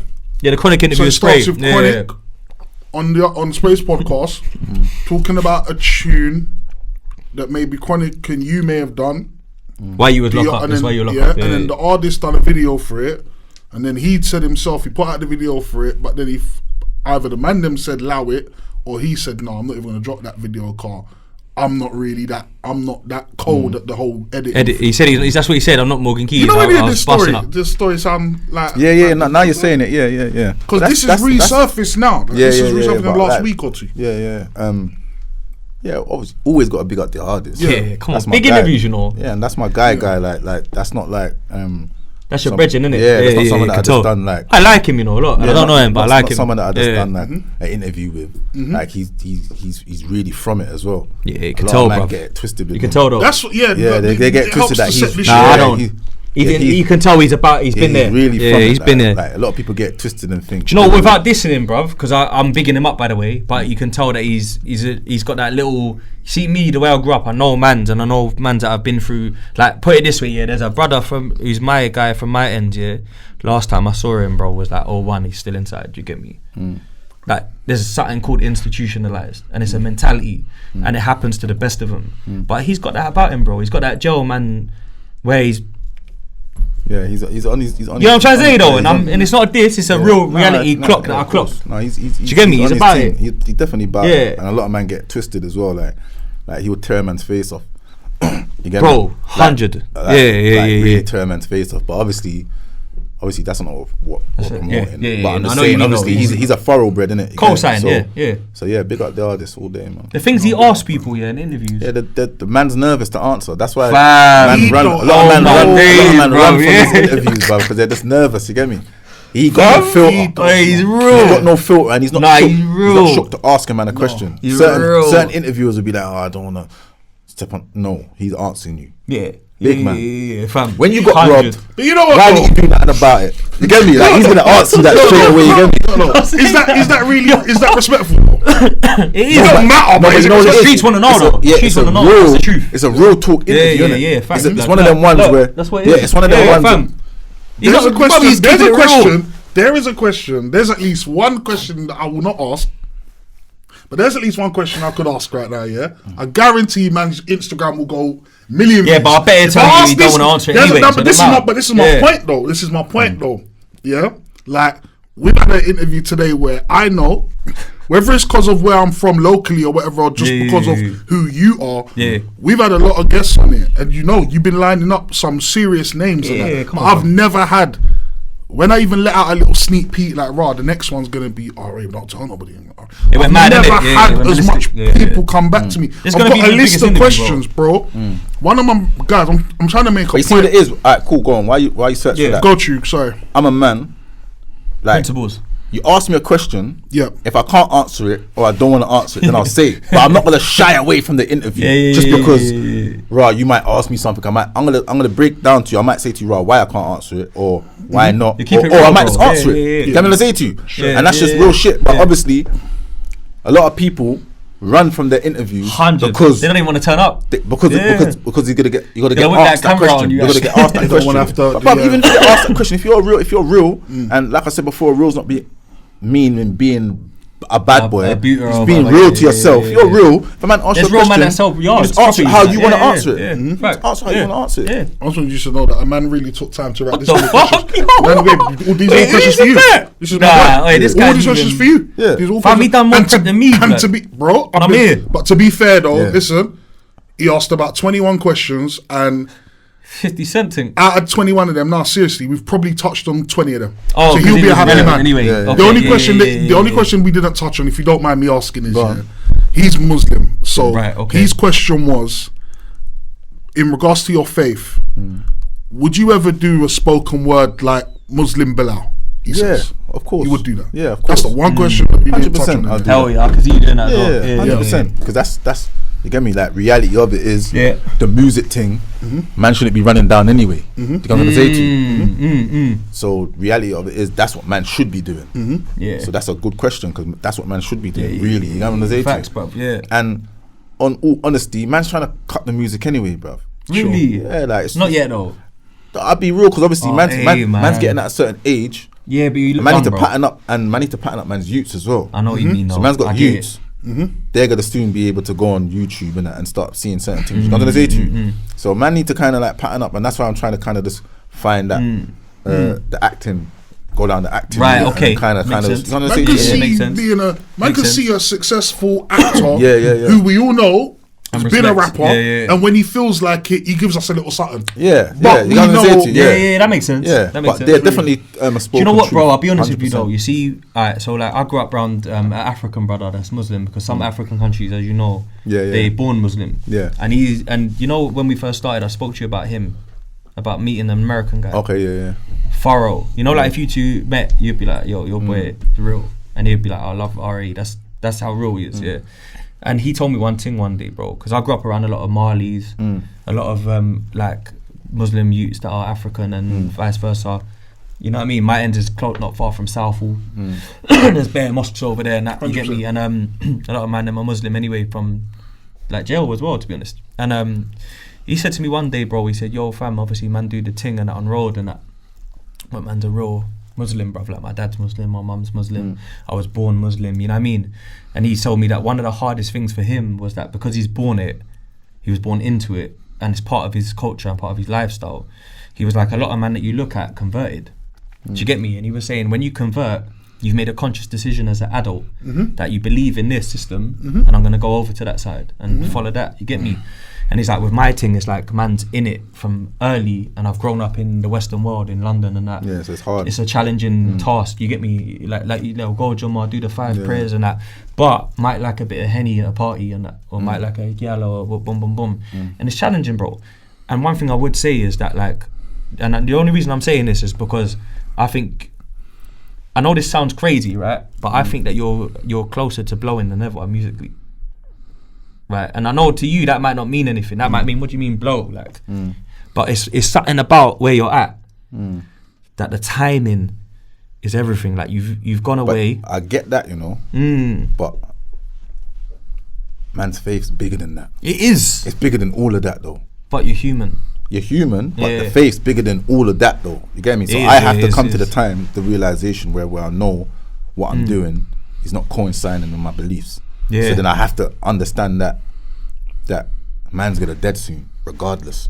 One day. Yeah, man's gonna go soon, and man's gonna have to stand in front of their creator and explain. No, it's deep. Still, I agree with you. I believe in God. Yeah, so I always say like to myself, this is just the dunya, meaning like this. It is, fam. It's this world, innit? So it's testing, very testing. Yeah, it's this world, and this world is an illusion. This is soon over with. Yeah. Smoke and mirrors, bro. Yeah, this world soon, like, it's gonna be gone. It's not even real, fam. So me trying to please this world so much when really, man ain't even gonna be. It's not as if man's gonna be here forever. You know what? I'm gonna pattern up car. Man's here to the end. Now you're keeping it real, blood. Man's gonna go soon, bro. So obviously, me running down this life don't make no sense, bro. Because we're so used to it, that's why we do it. Yeah, we get caught in the cycle. Yeah, because we're so used to it, like, road life, right, making bread, doing this. We're so used to it, so we pattern like that. But reality of it is, bro, this is just an illusion, and it's gonna be gone very soon, like that. Yeah. Then the next life starts. Facts. So then what are you gonna stand on then? Yeah, what's good? You're gonna have nothing to stand on, because obviously you ran down everything in this world. So obviously, like, I get what you're saying. Man's time might blow but it's bigger to you. It's anyway. bigger, it's bigger than that. You're a man before artist. Yeah, that's what I'm getting. I'm a bigger man. Do you know what it is? I think man before artist is the term. Yeah. Because it's like way bigger than the artist thing's cool and all that, but if a man's a man, stand up on your own too, and you know that blood, all of the hype's cool, but like at the end of the day, fam, I'm gonna have to answer something to myself. Yeah, bro. You get this it? is all gonna be gone. This is light, bro. This is gonna be gone soon, bro. One thing I will say though is that, like, the fact that you have religion and the fact that you follow it, like, you see, like, even because remember I've referred to the Jummah with Boost so many times today. That's deep in itself, blood. So you got it. You got the religion. You got the belief. Stand on, innit, bro? Yeah, 100%, fam. And I think that sins are natural human nature. Yeah, it is. I think so. But if you don't repent for them, this one's just gonna get to you. Then it just becomes you just taking the not piss. Caring. Yeah, you're taking the piss, fam. And thinking to yourself, like, right, you know, like, I just do what I want to do. Yeah. When really, we've got someone to answer to, and then obviously we're gonna go back to him. That's the fact of it. This is what everyone feels. We came and we go. Like, we're gonna go back.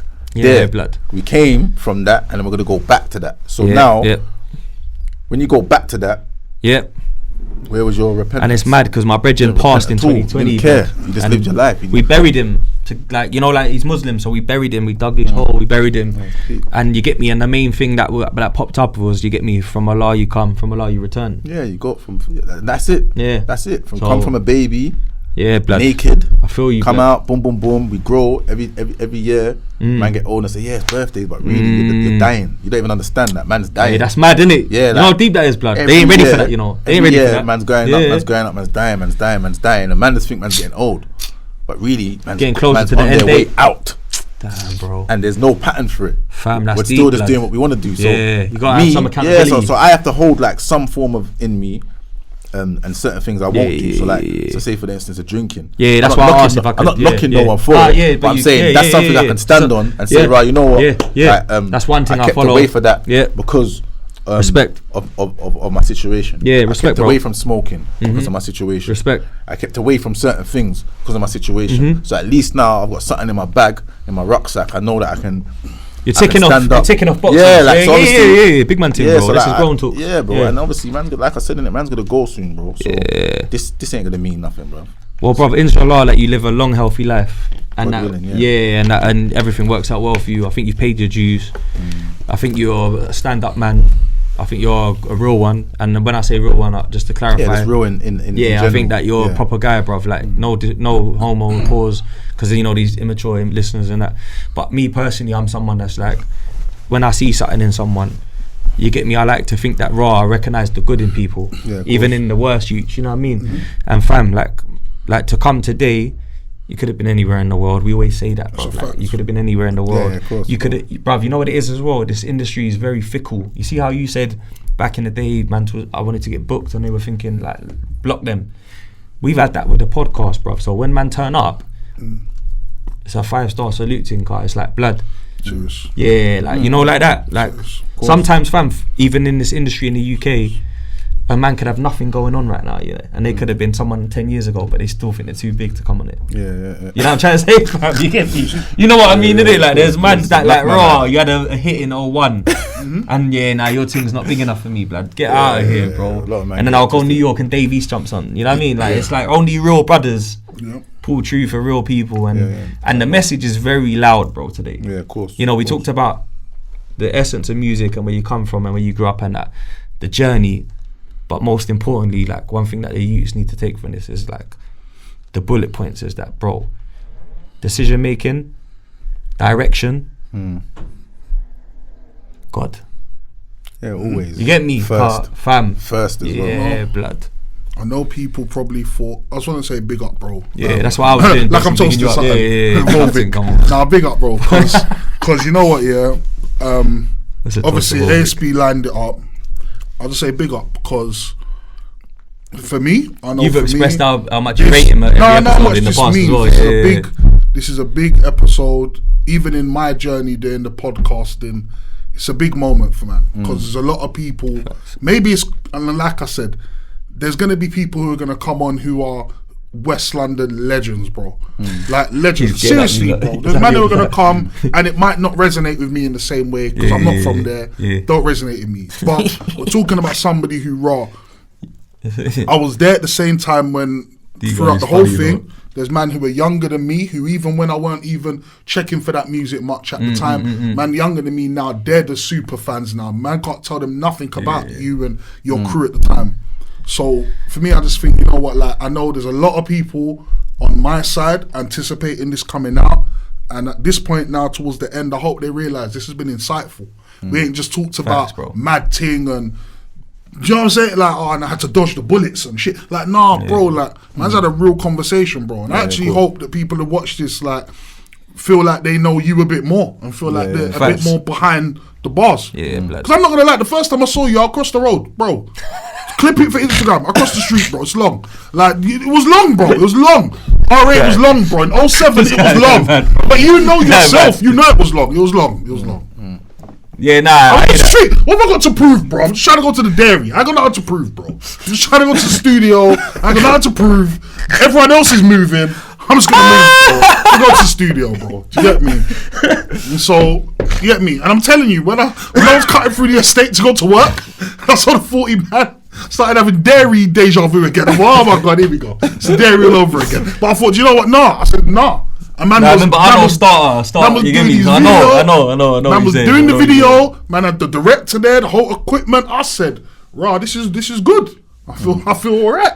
Don't feel like the dairy. I feel like I gotta go where I gotta go." And I walked past, and I know you won't remember this, but I walked past my security work shit, walking past, and I saw you. I think you stopped to take, and you just like, "You good?" I was like, "Yeah." Cool, my bro. You like big up, man. Do your thing. I cut through and I said, "This is not the dairy." So I said, growth, you know what, bro, man. Respect the growth. Yeah, blood. And it's definitely insightful, man.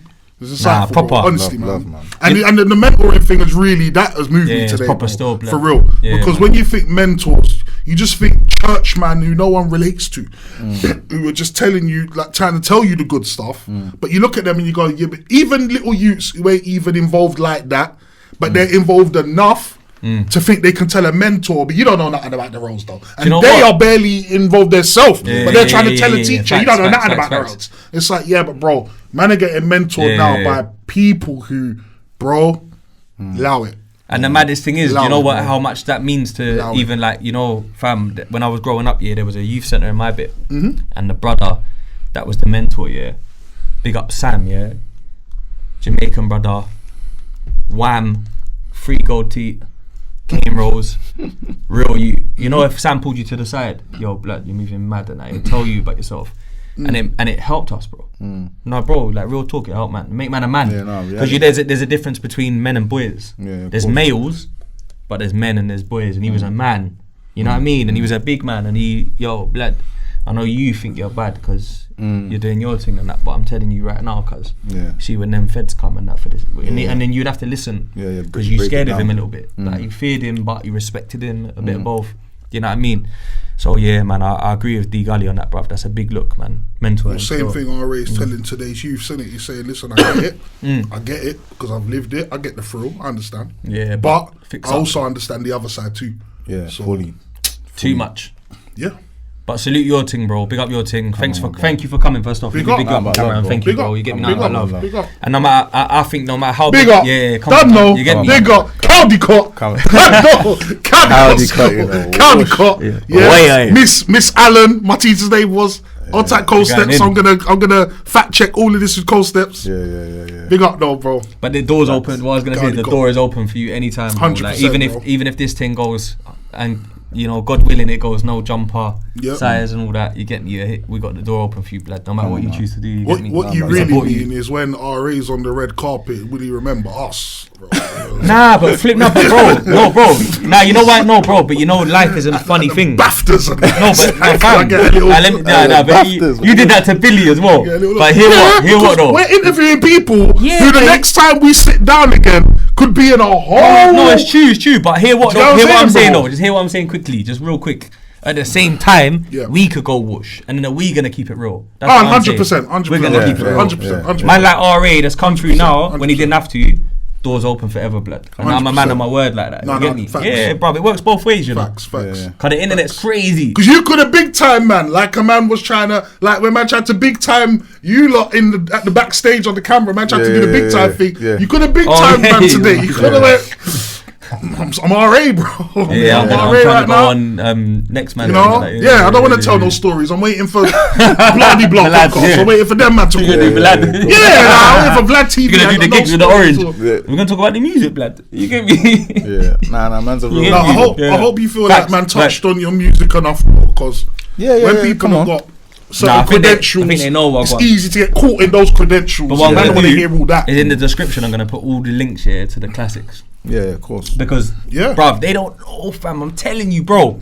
Man's in White City, fam. I'm telling you, man's in White City. Everyone's got the infrared thing and the Bluetooth thing. You'll send that freestyle there. You get me? It's patterning, bro. Like people are saying, raw, Laylo FM. Bruv, there's even people that, fam, you go to pirate radio, bro, and man are trying to be the best version of you they can be. Like that's how real it was, bro, at that time. Fam, there was people that like, you're hearing them spit and you're like, yeah, fam, I know where you got that flow from. You know how the flow thing was back in the time, innit? Mans were jack flows and we were But fam, even like Northwest and West, we had Laylo FM, bro. Laylo FM was a mad thing, bro. Like the dog, and it was in a like a garage, like a garage yard next to a traveller site in Grove and blood. Everyone that knows will comment. Fam, the dog Zach was big, blood. Like if it stood on its back legs, it was 6 foot. Rottweiler. Big thing. Bruv, so the subs got taken at the door, otherwise the dog's loose. That's how it was on Laylo. Yeah, smoky. Yeah, Laylo was like the West on top. And them were very prompt and professional with their subs. So that would have been no problem. Man, they would have minded. Nah, but what I'm trying to say is them days there, bro, over here, you get me, his thing was reaching, bro. Like, you know, like them tracks, bro, were getting spun even though man never knew, man, and that, like they were getting spun over here. West had this weird thing, bro, like South as well, where like your grime doing your thing, some man are a bit too raw, some man are a bit you meet Wiley and Wiley bush you on 1-2 things and that, but there's a limit to that. You know what I'm trying to say? So I get it, like it's like you're good in that, but we can't take you to this event. Do you know what I mean? He was only taking Marcy and that, bro. Because Marcy and Hi-Fi, that they're good guys, bro. Like they're clean-hearted youths, bro. Dynasty and that. Dynasty was proper crossing over. You get me? Like you lot probably had sets with them and that, innit? Back in the day, Dynasty crew and that. I think I heard a couple leading up to this. But hearing SLK and Roadside on the same set to me used to make my day, bro. I used to love that shit, bro. Shiesty Shadow and the RA on the same set was mental, bro. Proper. You get me? I think there was like one of them only. Found one of them. Ribs was there. You know what I mean? So that old school. Yeah, but you get me. Big up your thing. But nah, salute. Big up. Wrap up. It's out now. Yep. Go subscribe to his YouTube channel. We're gonna put the links in the bio. Go check out the old school shit for nostalgia, but check out the new things, man. Bugsy Malone is not the Jay-Z of England, and if you have a problem with that, I'm just saying, he ain't the Jay-Z of England. He ain't. And if you go from that was facts though. No problem. That was real facts. I believe that. I agree. I think people outside. Name one Bugsy song. Don't know, blood. The Diss for Chipmunk. No, what's the song called? Chip Diss. Okay, name a Jay-Z song. I can name 100. Like levels to this thing in it. Like let's make sense. He's the king of the North. Yeah, that's H. I think H is king of the North. The maddest thing is, I haven't got like. I always like pay homage and show respect to his thing. Facts. Even in the other wrap ups I've done with him. Yeah. Like, and even in this one, I said, bro, my man's getting peas. He's doing well. You're doing definitely like, well. Yeah. Hats off. You're doing your thing. But you're not nowhere near. Where like did the that UK comment come Jay-Z. from, blood? No. That was on one of his songs. He said Nah, that. he's innit? bugging, But he's when he bugging. said that, Yeah, I was he's confused. bugging. I was like, nah, there's not like there's other men out here that can hold that crown. Yeah. Facts. Other people. Yeah. Facts. No one else on the table. Yeah, so like obviously, it's, sorry. Yeah, I just feel like I agree. He went a bit left with that. crazy. If Bugsy Malone was from Balham, and if Bugsy Malone was from Balham, and a diss Chipmunk, and Chipmunk could just diss this guy from Balham, I don't really think none of this happens.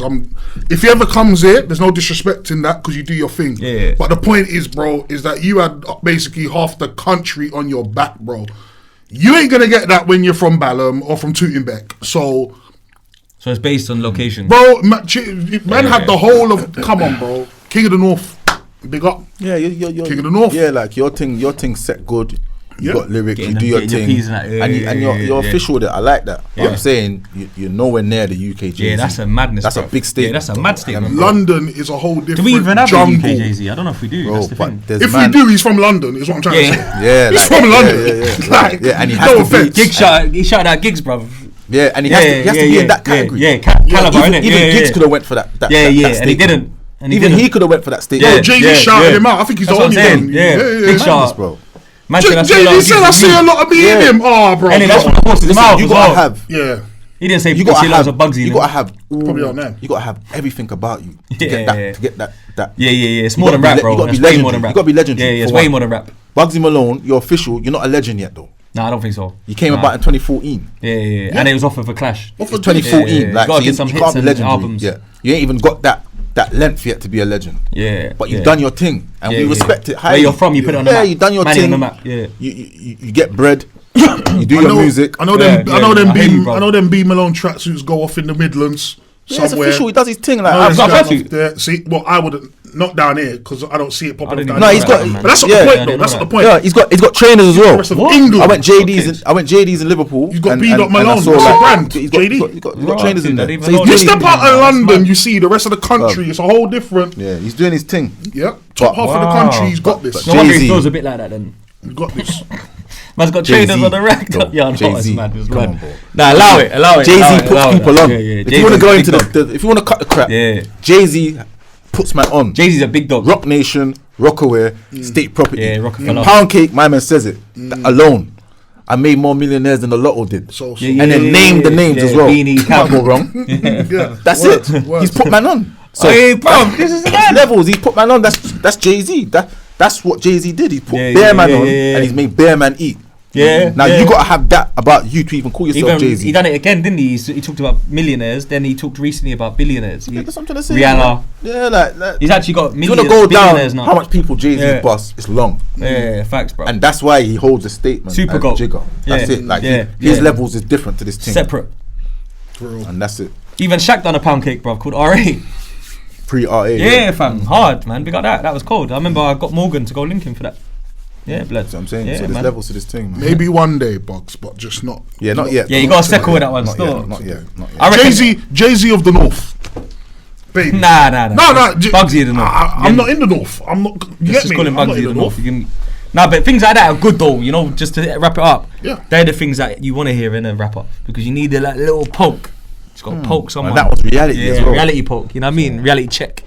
You get me? Because I could feel, and I could tell that wasn't something that was said to start nothing. Or Yeah, like I just said what to- I just said. How you What felt. you get me? Felt. Yeah, True. yeah. And it's true, like you get me. And if anyone's got issues, shout me. That's it. I'm here. Your phone rang yet? No. Well, I don't know. You know what? Yeah. Lyrically, The way man broke it down. anyway, lyrically, boxing. Yeah, I'm here for it all, bro. Word. I'm here for it all still. Need this, bro. Maybe RA. Nah, A like, man. wicked and bad. Nah, ones, nah, nah, Maybe. nah, nah, nah, Could we ever see that, by the way? Nah. Yeah, of course. Feel the right readies up. I'll Yep. smack a man up all Say day. no more. Yep. All There you day. go. No more. Yep. All day, you get me? Yep. Nah, he's finished stream, man. It's done, bro. I can't. That's it. Sportsmanship. Innit? 2 hands up. Anybody, I'd love to see that though. Yeah, get me? I might even lose. You know the one there. I'm being real about Yeah, it. but that's the reality of that thing. But it's Yeah, reality yeah, because yeah. obviously your jaw's your I jaw. look at bro. Lippy and Ross Clark fucking. Yeah, anyone can. You get me? Yeah, But I it's know mad, that. bruv. Yeah. Like I know it's not going to be a walk in the park with me. I tell you that much. Straight up, lad. So, yeah. But I'm down for that still. Yeah, because them things there is athletic shit and training and that, innit? It's not just about rep and block and that. Cause you know the street fight thing, way different, bro. You can Khalas a man with one lucky uppercut and that.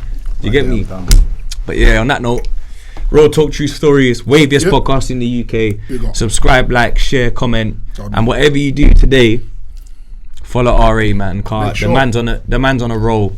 He's come home from a different type of setting that most man can't get through. You get me? So respect the thing, follow the thing, support the thing. He's doing more than me. He's doing more than me, and I've been home the whole time. So yeah, big up. Yeah, real artillery. Make sure. Wash.